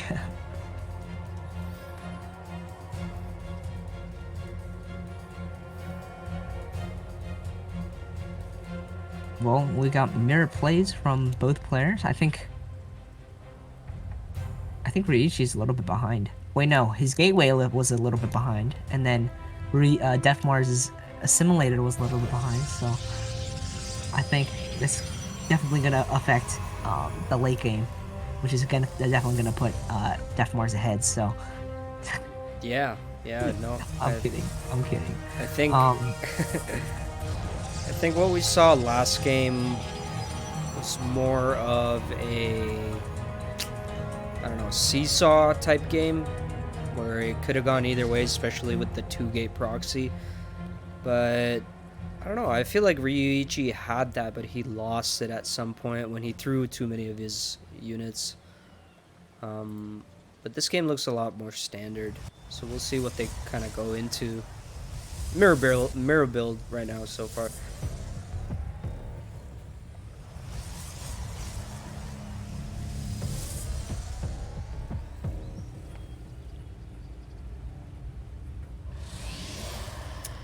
Yeah, double stalker from both players. I mean, Mm-hmm. very, very similar here. And I imagine we're gonna see, yeah, Twilight Council from both, most likely. Hmm.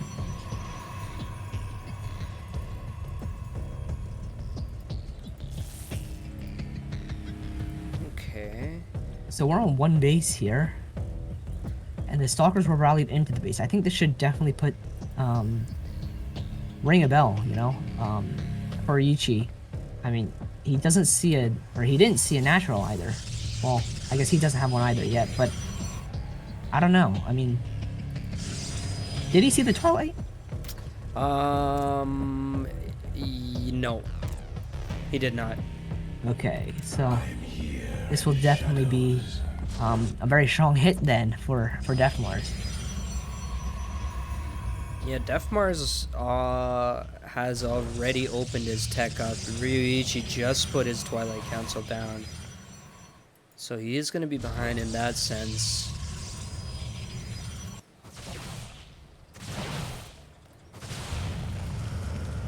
And Def Mars is going to be up a gateway earlier as well. Yeah, I'm not too sure. I think Ryuichi just probed up a little earlier. And it cost him, you know, a slight delay in some of his tech.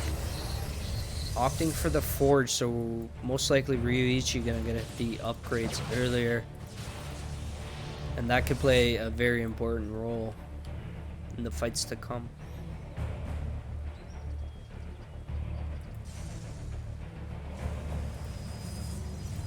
So maybe a 3-gate stalker, a blink stalker. Oh, okay. So we do have a proxy pylon at the right side. I just saw it came across that. I'm not sure what that could be used for. Yeah, I think he's saving that for a rainy day. But he's gonna have to deal with a pretty aggressive attack very soon. Well, he doesn't have the high ground vision, so he is going to be forced to push in from the bottom. I think in the least he can pick off stalkers with the amount he has. But it's a fairly even-sized army. The only thing he has is Blink. Yeah. And this shield battery is going to save him, though. Yeah, the batteries almost even out the advantage of the Blink stalkers. So Def Mars will most likely just back off until he gets some kind of high ground vision. He does have map control for now.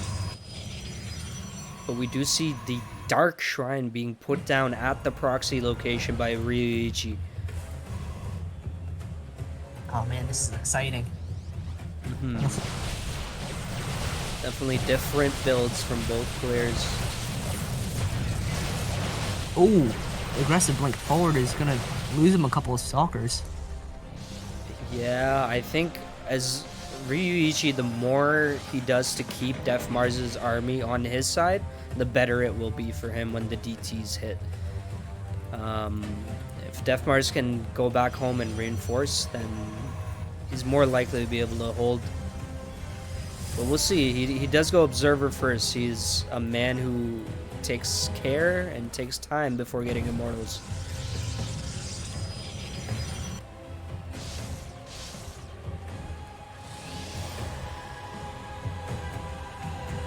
Looks like Rishi taking his third base now, and Def Mars already a few seconds ahead there.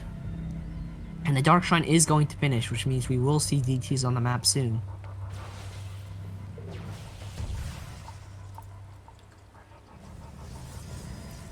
Oh my. Okay, this might be good for Ryuichi because Def Mars is taking his Observer and his Stalkers for that high ground blink attack, which may do a lot of damage, but the DTs are moving in. At this point, there's attacks in motion for both sides, right? And it's gonna come down to the micro of defending and attacking behind this to see who comes out on top. Well, he's gonna blink in. he's gonna commit, and the DTs are gonna go in at the exact same time. And that's a huge pick off because the gateways are unpowered now. Meanwhile, the DT's putting in some work. I think he recalled the observer immediately, so that was a really good call. So the DTs get cleaned up, but after quite a lot of damage. 18 workers. That is a definitely hefty amount. Yeah, so although the attack was a pretty big surprise from Ryuichi, the DTs did way more work on the other side of the map. I think Defmars, if he had stuck around and maybe fought, he could have done something, but again, 2 DTs would have cleaned up his army if they didn't have an observer.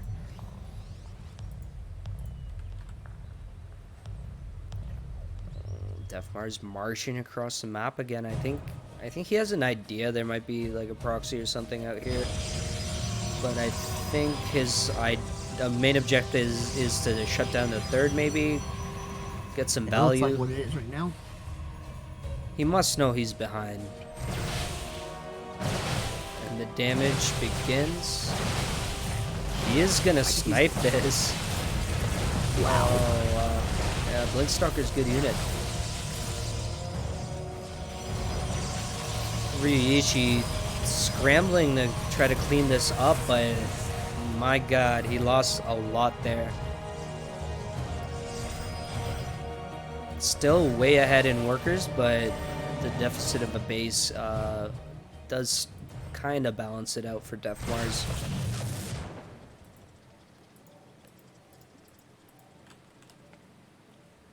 There's a short window here where Ryuichi has his +2, and he could possibly almost end the game with this attack if he hits before Defmars gets his +2. The DPS right now is just incredible. Yeah, the +2. Blink, and that Ruptor was able to get that good shot off. Yeah, the Ruptor lives yet, and there's another one on the way, so he's not out of the fight yet. And I'm not too sure that was pretty much his opportunity there, as +2 attack is going to finish for Defmars, evening them up in upgrades.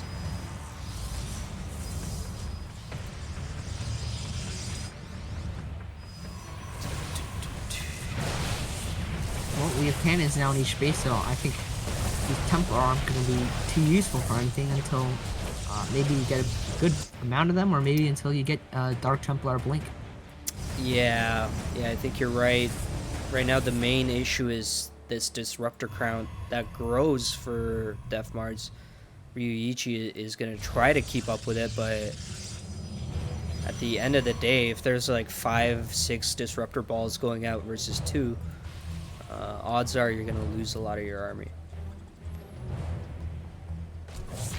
Another Zealot drop. I like these. These are pretty cost efficient, and they can end up doing a lot of damage.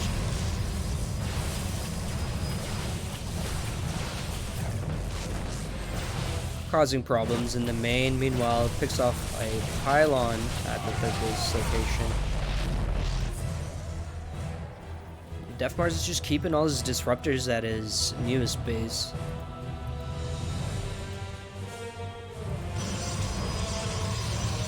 Putting down his 4th. It is quite behind Ryuichi's, but Ryuichi just technically got his 3rd up as well. It was destroyed. They're attacking your base. Well, we have some Archons here in the mix, but Defmars does lead in the Ruptor count. Yeah, and Archons, I mean, they are good units, but Disruptors just have so much surface area against an Archon that it's hard to dodge those Disruptor shots. And we're going to start to see this army, he's trying to surround it. Huge hits on the Immortals. That's going to cost them in a bit. And he genuinely is trying to surround this army, but it is quite big. A lot of Disruptors here. His defense has to be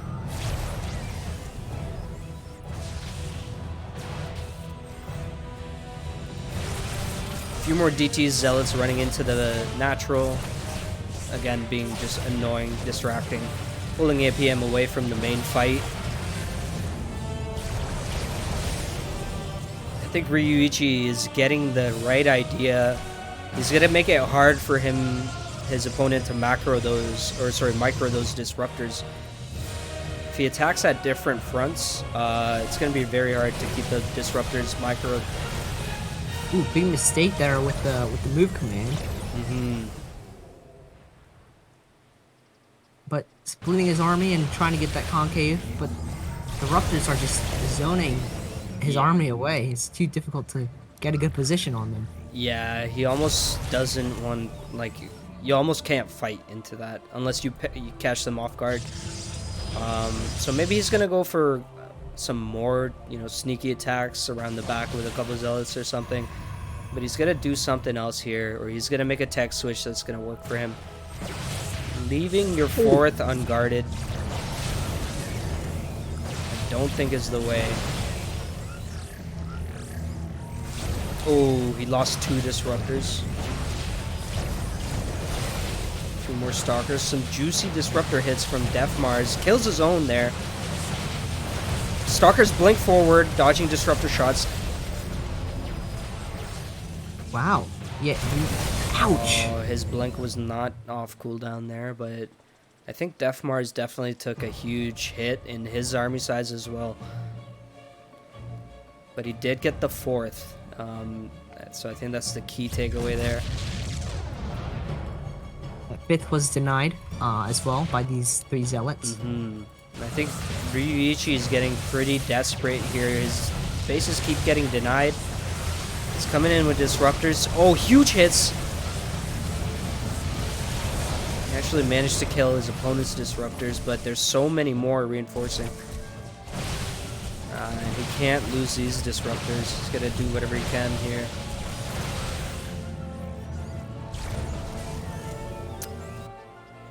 Needs to reestablish that 4th base. Yeah, I wish he could, but right now he's gonna have to deal with this disruptor stalker army.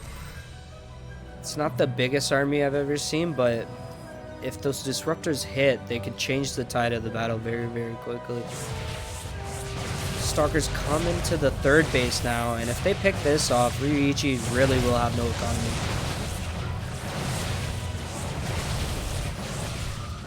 He's going to try to counterattack right now at Def Mars 4th, and he's going to pick off... Oh!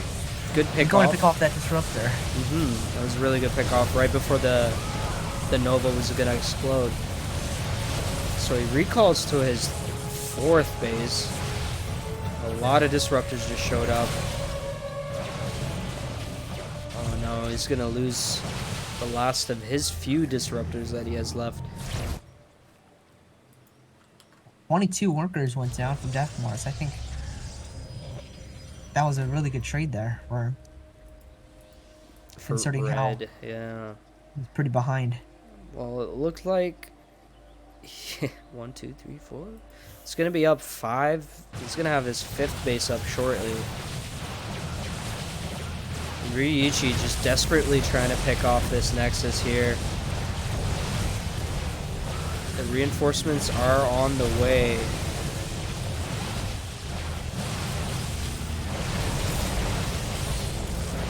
He is fighting as much as he can. He picks off a few disruptors here on his way into the main.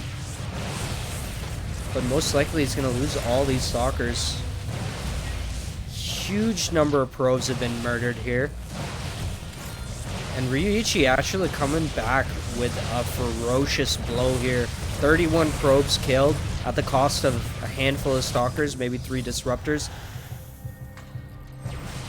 If he manages to establish an army that can defend, he might actually have this game here benefit.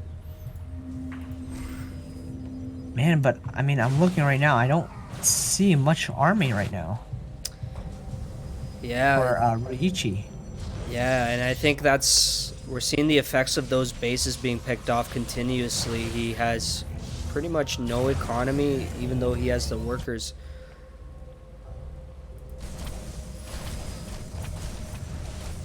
His final his only hope is keeping this last base alive. That's basically going to be his legs into the rest of the match. If he loses that, he's definitely out. Oh, Huge man. fights going on in the center. Really good micro from Ryuichi there, though. But again, we're seeing the effects of the lack of army size. Disruptor being picked off for free as well. Ryuichi is in full panic mode here. Charge lot's being called in. He gets the Immortal. That's pretty good.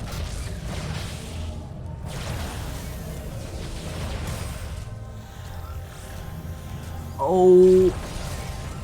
Keeps off a good bit of army there. Yeah, he's not out yet. And part of that is due to the enormous amount of probes he killed, not long ago. I think that's really the reason he's still alive. Def Mars should have, should have a maxed out army if he was on full economy. He has 5 bases. But Ryuichi just basically took out one of his legs in terms of economy. And this is turning out to be a pretty good match again.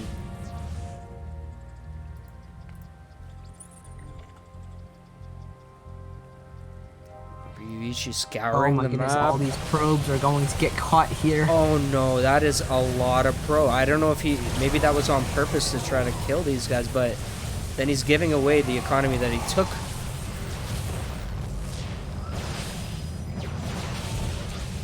Good pick off on the Disruptor by Def Mars. Def Mars again basically swung back into favor after all those probes got caught out. I still don't know if he did that on purpose or like to fight with the boys, or if they just happen to be.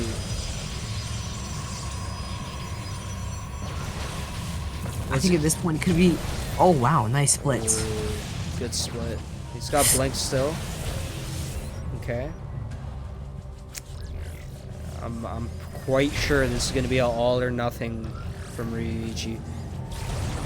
This is going to be it. I mean, he's gotta get the damage done here, or else he's not gonna have another chance to. Oh, He's going to lose watch it. that. Oh man, he's gonna really watch out for that. He can't afford to make many more of those. That's the thing. He's dashing into the natural, coming around back to the third. He's you can tell he's unsure what to do himself. Does clean up a Disruptor, but 3 more are on the way. ouch. Yeah.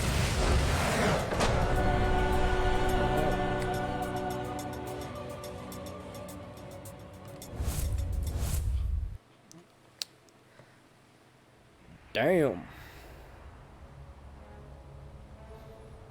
Very clean play by Def Mars.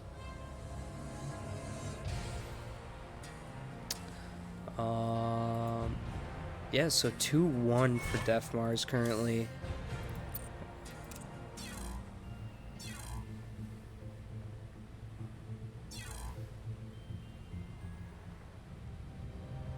I think Ryuichi chooses that.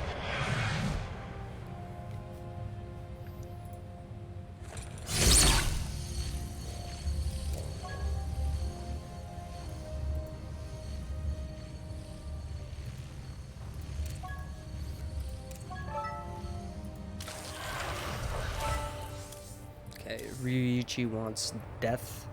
Wait. Yeah, Death Aura. Death Aura.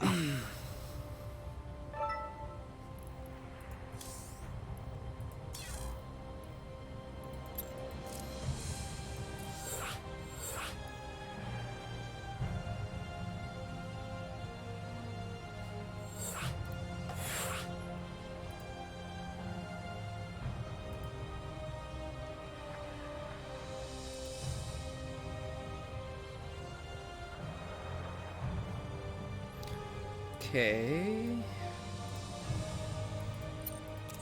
Check the races. Protoss. Both players are good to go. Alright, Benefit, let's do it. Let's do it. Game 3. This game 4. Game 4. Game 4. Game 4. Game 4. What do we have first game? That was a Ryuichi one. Wait, no. Was it? Def Mars won the first one, defending a 2-gate proxy. And in the bottom right hand side, we have our orange player currently up 2-1 in the series. It's Def Mars. And in the top left, currently behind in this best of 9 series from Team Exxon, it is Ryuichi. Alright, so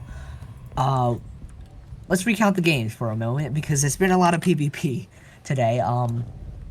So game 1, it was a 2-gate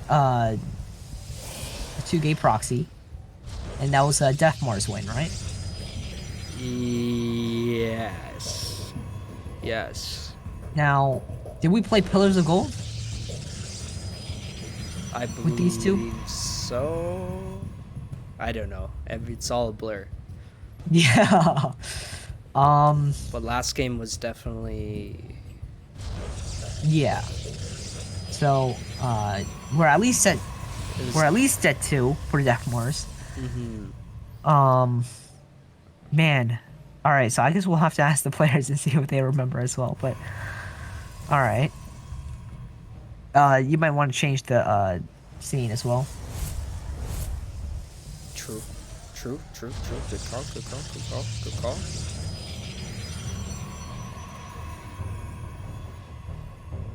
We have a Pretty standard. Making a I was pylon. gonna say, but the proxy does come out. The top right. Doesn't look like Def Mars is doing any kind of shady business, but he is scouting. And he's gonna see it, I believe, as long as he doesn't change his path. I'm just waiting. I think this will see it. He's gonna see it go down too. No. Is he gonna commit? He Oh, does. he's gonna commit. Interesting. So there are 2 stalkers on the way. I like to point out that could possibly pose a threat for this. So most likely Ryuichi's going to get his own stalkers there to defend and fight it out from there. Look at the pylon. Maybe. I'm not sure what that wall could be for, but. I guess he's just making sure there's no like shades sneaking in while he deals with this. Maybe. He did throw a Twilight down, so again, this is probably Blink Stalkers he's going for. The reinforcement stalkers are here. They do get the advantage on these guys, almost killing one. Def Mars almost committing a little too much to try to kill this, and he does. The probe actually getting the last few hits that really counted. So this Stargate is now offline. We have a proxy gate by the triangle base going up for Def Mars. Def Mars, very interesting. I thought he's gonna get a stalker to lead him right to the proxy. I'm glad he didn't do that. But the stalker does meet up with his boys, and now it's a fight.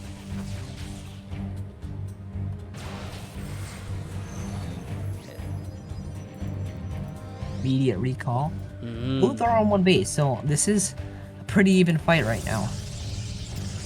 Yeah, it's fairly even. The only thing I would have to say is Ryuichi has wasted a lot of money on that Stargate play, and it hasn't paid out.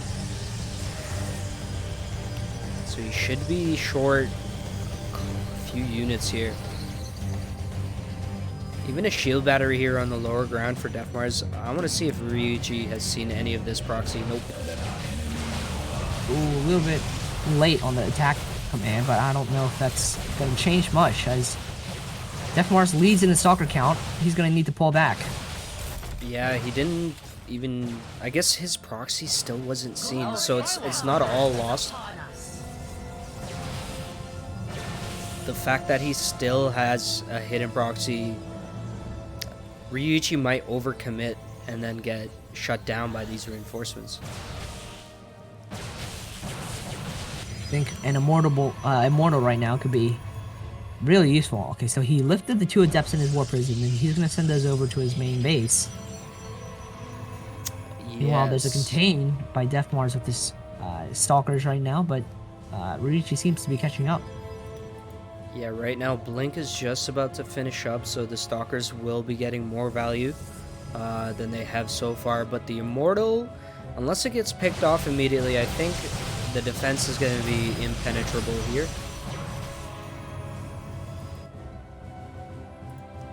And here's that drop you talked about. Let's see what these Adepts can do.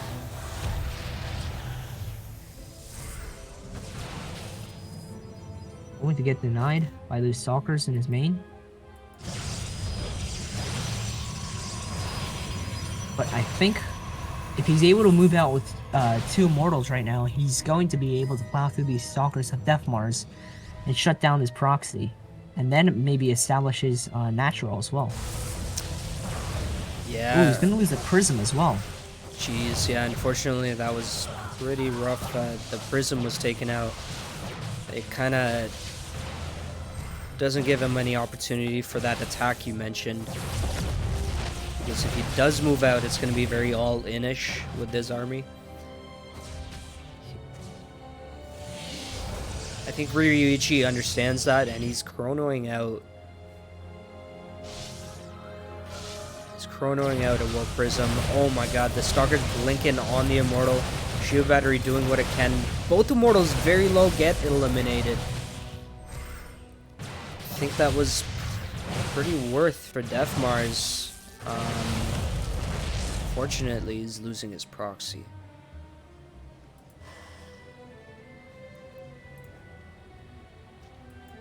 Natural does go down earlier for Death Mars though, so even though he does lose the proxy, he is going to be economically ahead going into the rest of this game.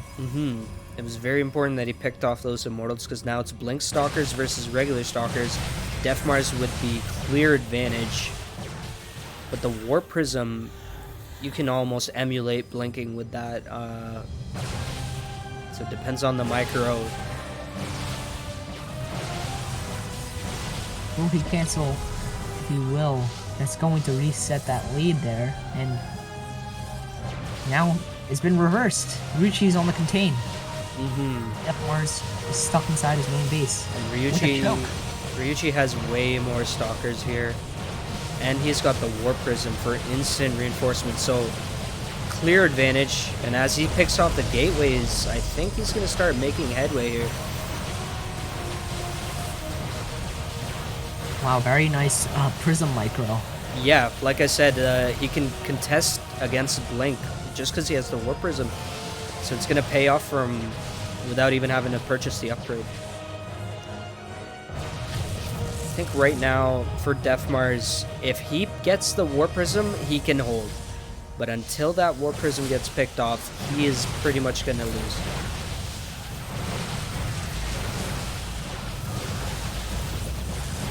One Immortal about to come out for Death Mars. Might be able to change this.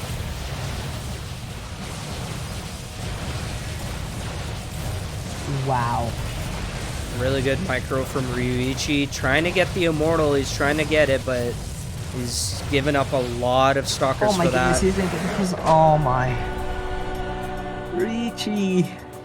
Death Mars 3-1. As far as we know. As far as we assume. Yeah, I completely forgot about the blink there. Oh my goodness, that losing that Prism was just...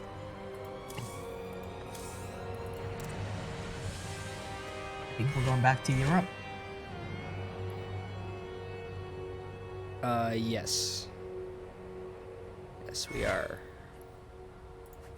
And we should double check what the score is. I think it's 3-1.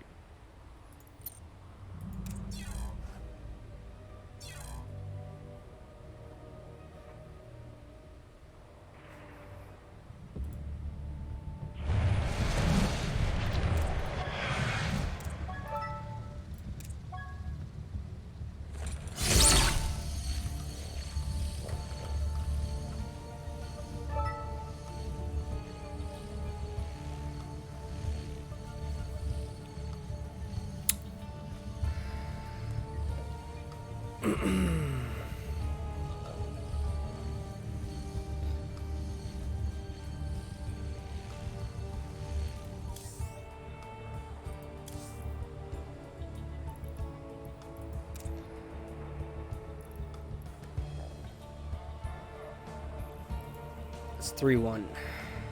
Wait, Oh, Ryuji it's- just said 3-0. Oh, what? Oh, man. No way. Okay. Oh, man. It's 3-0. Okay, it's 3-0. Alright, so we got pillars. That's even scarier, bro. That means he just has to hit what, 5? Is it 5 games? And he wins? Yeah, hit 5.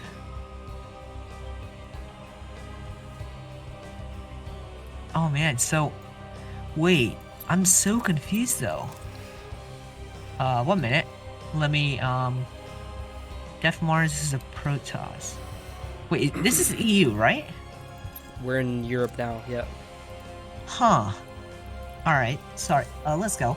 But Def Mars is not ranked on EU with Protoss. He's 4.9k with Terran. And Ryuchi's 5.5 on EU and something like 5.6 on NA. Something like that. 5.8 on NA. But he's behind he's behind 3 matches right now.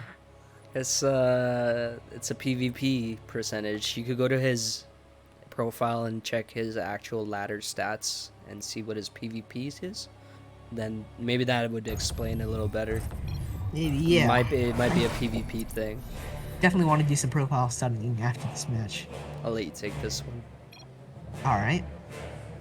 So, starting in the top right on Pillars of Gold, we have from Exxon Ryuichi. And in the bottom left-hand side, it is Def Mars trying to secure his $25 prize money. And he's showing a pretty good reason for him to walk away with that. Benefit, you think Ryuichi is going to pull back and make a return here? I have no idea, because everything that I've thought about Def Mars so far is kind of just, I just have no idea at this point. I think Ryuichi does have a chance, but I honestly have no grounds on on that prediction.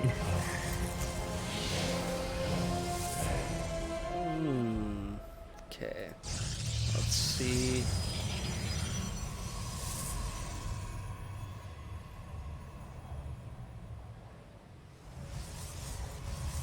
I swear Ryuichi had 1 win. You know what I mean? I swear. Yeah, I thought so, and I thought we played Pillars of Gold as well, but I guess I'm pretty back to sure he has a win. I'm just the show must go on, right? Like we can't be like, especially because we turned off match history, so we can't actually, like, we have to watch the video and be like 1 2. You know what I mean? Like, we actually can't. Yeah. I checked match history and the games weren't there, and I was like, oh yeah. That's right. That may be a slight problem here. But let's see. Oh my goodness, look how close these proxies are. Quite close. They're proxied to proxied. It's proxy square. Both players agreed. This is free real estate. Ryuichi with the pylon block again at the ramp. We will see that these are our depths. Does he suspect though? Does his spider senses tingling? Well, actually, if this, I'm guessing it's an oracle, because you know it's Def Mars. You know he's gonna make an oracle. But if it's rallied straight to his main base, this pylon will actually see it. That is actually, yeah. The rally point is right over the pylon. So if he's got a sharp eye, he might get a few seconds heads up in terms of defending this. But right now, 2 Stalkers just kind of walking up a ramp into 2 more Stalkers, but the probe does make the difference here. And that is an awkward fight to watch. Meanwhile, the Adepts going to town in the main base. Killed 4 probes. Jesus.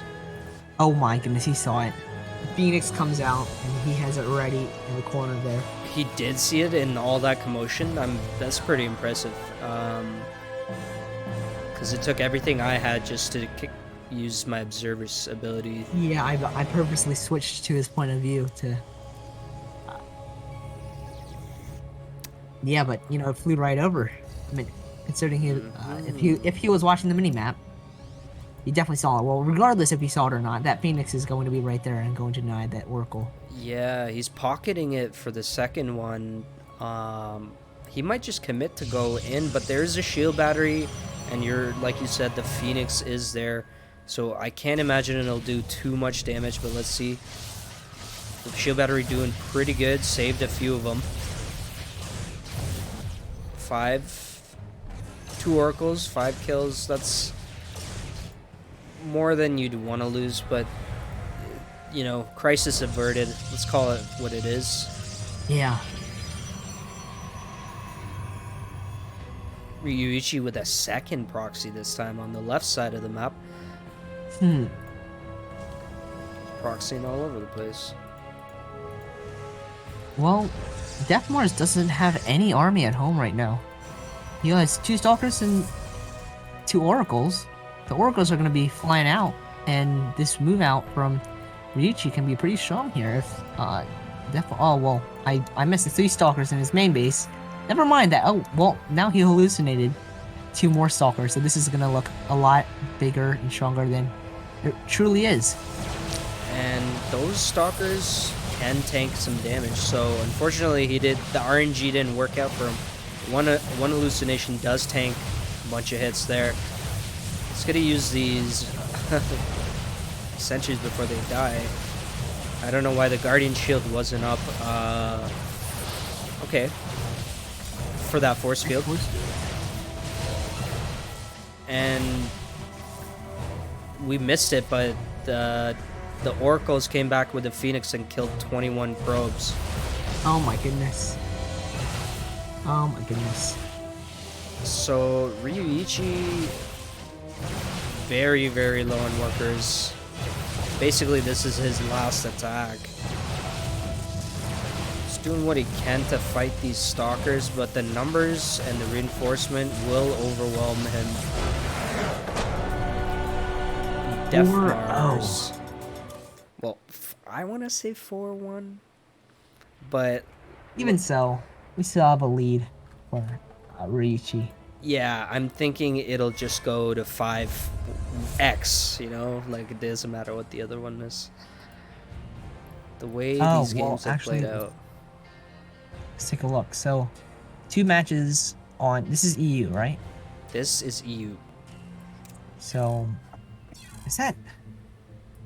Replays do show up, right? So, we had Pillars of Gold, Jaganatha. We started on NA, so we're 1, 2, 3... This was game 4.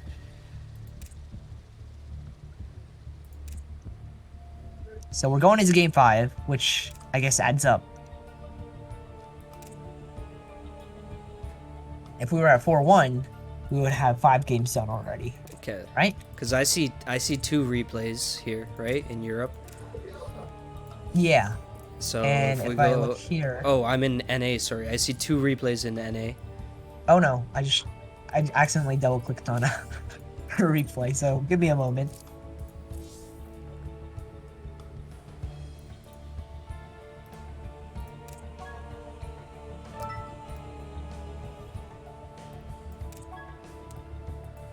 In Europe, we should have 3 games. 2. We start on NA.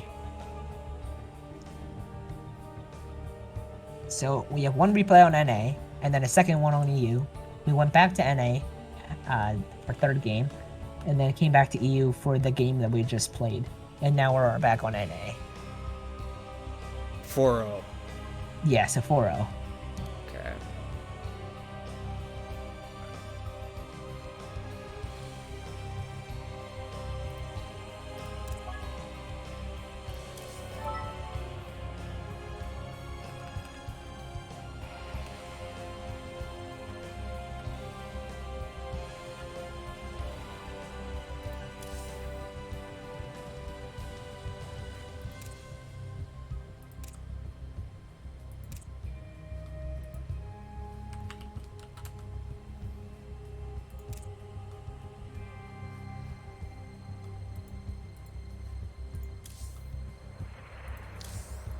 Romanticide. Alright.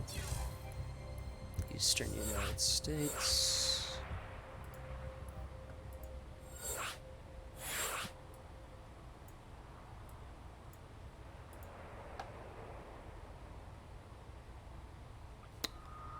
Okay.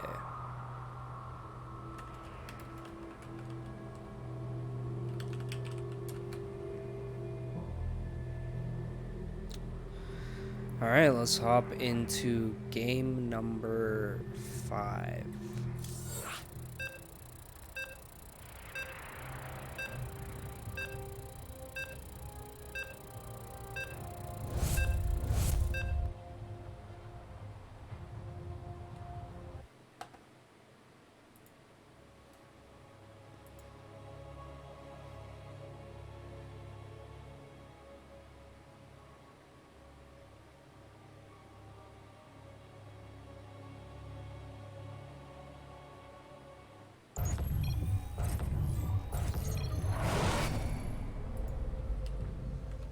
And in the bottom right hand corner, we have the red Protoss player, Def Mars.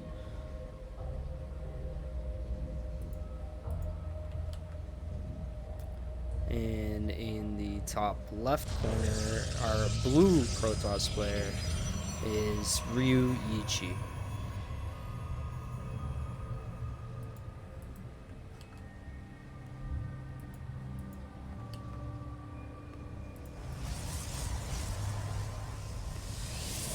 Is it a forge? No forge. No forges today. Oh, did not know I was muted again. I knew you were. I was like, this guy's muted. Alright. So, let's take a look. Take a look. Alright. Take a look. No forges. First thing I noticed is no forge. Alright. Pretty much the same openers as the last game, but saw Ryuichi go for the first proxy. Let's see. I would like to see Ryuichi go for a proxy robo. That's one thing I was hoping for.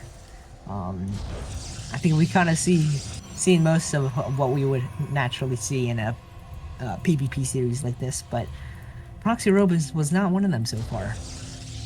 Yep, and I mean the proxy robo can be pretty devastating. I've seen the double proxy robo, and that just breaks any wall, anything in the wall. Other immortals, just 2 immortals kills everything. You'd have to specifically have a void ray ready for that. Double adept on the way for Def Mars. Ryuichi opting for the traditional stalkers that they've been playing with. Little cat and mouse here with these probes.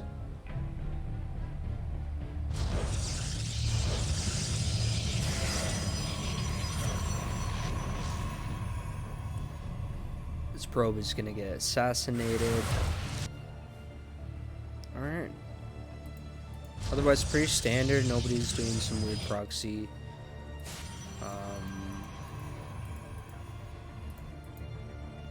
Looks like Ryuichi's purposely taking a long route to get these stalkers across the map.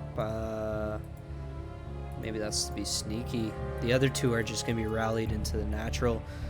But here come the adepts. Oh, he's not paying attention. It's very unfortunate. That's 3.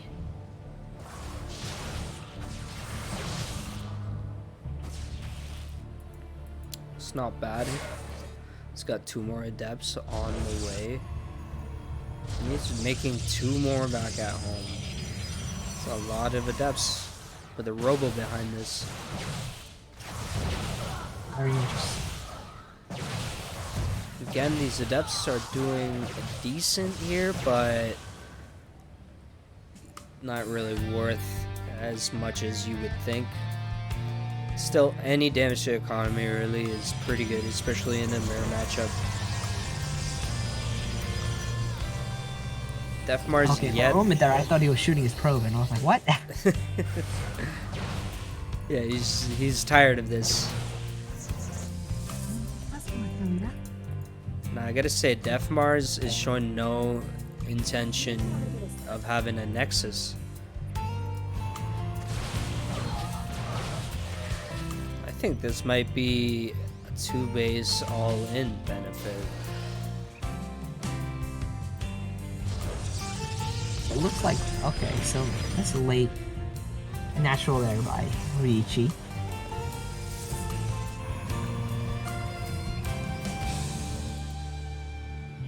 You will see the long stalker train making its way across the map, Okay. but we do have 2 immortals out already. This is going to be, I think, shut down very quickly if he decides to commit. Yeah, I think if you're Ryuichi, you want to come in here and you'll see the timing of the Nexus, and you should be content knowing yours is up much, much ahead. His economy should be much stronger than Def Mars's, but at this point, Def Mars might recognize this is his opportunity to go for a hit. You have the shield battery at home, which will help in holding this push, it seems. He's going to scout and see the concave on the ramp and know not to push up there. That's definitely a suicide ramp in many of the cases when when the defender knows, that the army is crossing the map here and may try to run up this ramp, and you just have that concave already set up. I mean, well, it's going to be demonstrated here in a little bit, but This many Immortals and the War Prism, this is a pretty scary army. oh man, Sentry's doing Forces. decently. He even micros the sentries behind the Immortals. He's definitely Wow. going to need more Stalkers if he intends to keep this up. The Immortals are getting bruised. Ryuichi understands that he might die, so he should be just pumping out army units here. oh, definitely do not want to lose that prism. Yeah, if that prism dies, the attack is for sure over. Rightfully so, I think Def Mars, he denied the third, and that should be a victory in his mind. He doesn't need to overcommit. Meanwhile, taking the third base of his own. Yep, and he's got +1 on the way ahead of Ryuichi, which might not immediately pay off, but the longer this game goes on, we're gonna see a gap in their fights.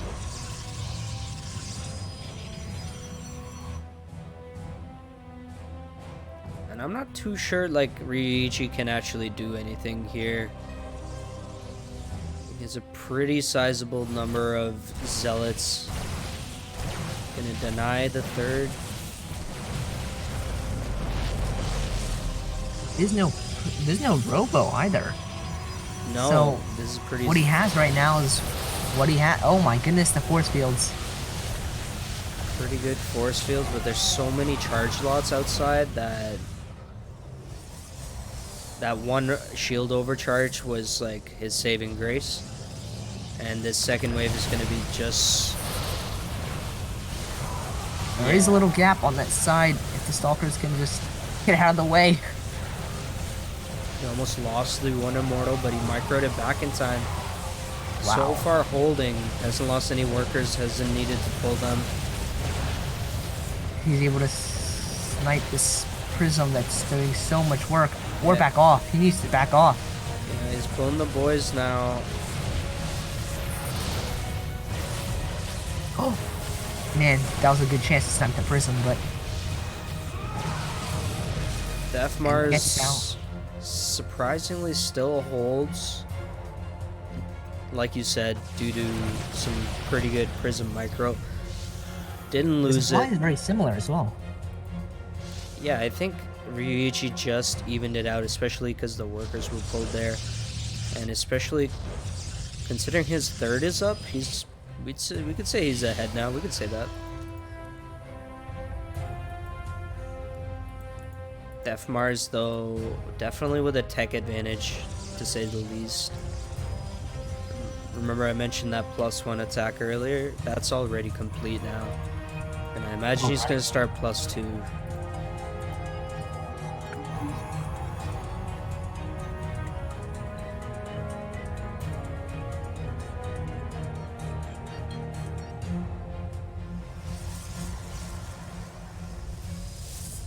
Well, that Prism is going to get denied there. But it will drop in the main. Charge lots will Mortals be forced versus there. charge lots. Yeah, he's just going to be forced to recall there. Well, he should be happy he got out with it. And we got every single Robo unit here. Yeah, one Ruptor, one Colossus, 2 Immortals, an Observer, and a Prism. Yeah, Def Mars definitely with the more sophisticated army, higher tech.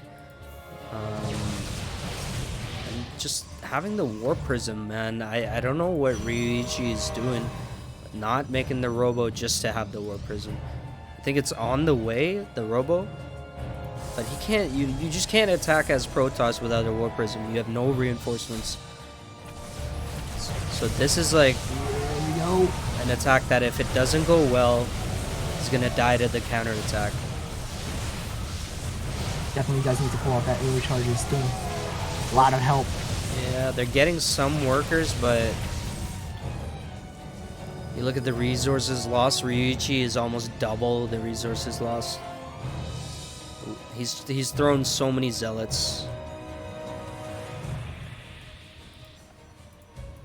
He's doing what he can. I mean, he has the economic lead now, but he's not getting the upgrades. No forges. He's just got his first immortal being built. No War Prism. It's like he's missing very important pieces to his puzzle, whereas Def Mars is deflecting all these almost desperate attacks. Now we're gonna see him move across the map. Ryuichi will see that as well. That entire army making the move out. Yeah, he's gonna have to And he's gonna cancel. move out to do the thing. He's putting a third down, but that's gonna get canceled. He definitely cannot try to, or maybe he can, but the Ruptor is going to take a shot and definitely keep the shields on those Archons. 2 Archons dead before the fight even started, and let's see Majority what of he the can do charge here. lots already down because of that second Ruptor shot in the force field as well. Yeah, but the Immortals for Ryuichi are doing decent. However, the +2 attack is about to finish for Def Mars. You're going to see what I was talking about earlier, how this game is just going to change. The fights are just going to change as the +2 kicks in. It's not going to look as close as it did now.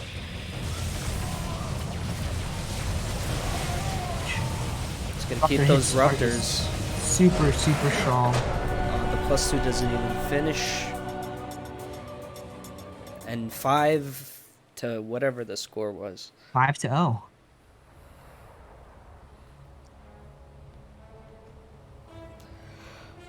All right, good game, well played. Wow, those disruptor shots definitely, in general, were extremely strong for Def Mars. And I guess Def Mars is gonna walk away a slightly richer man.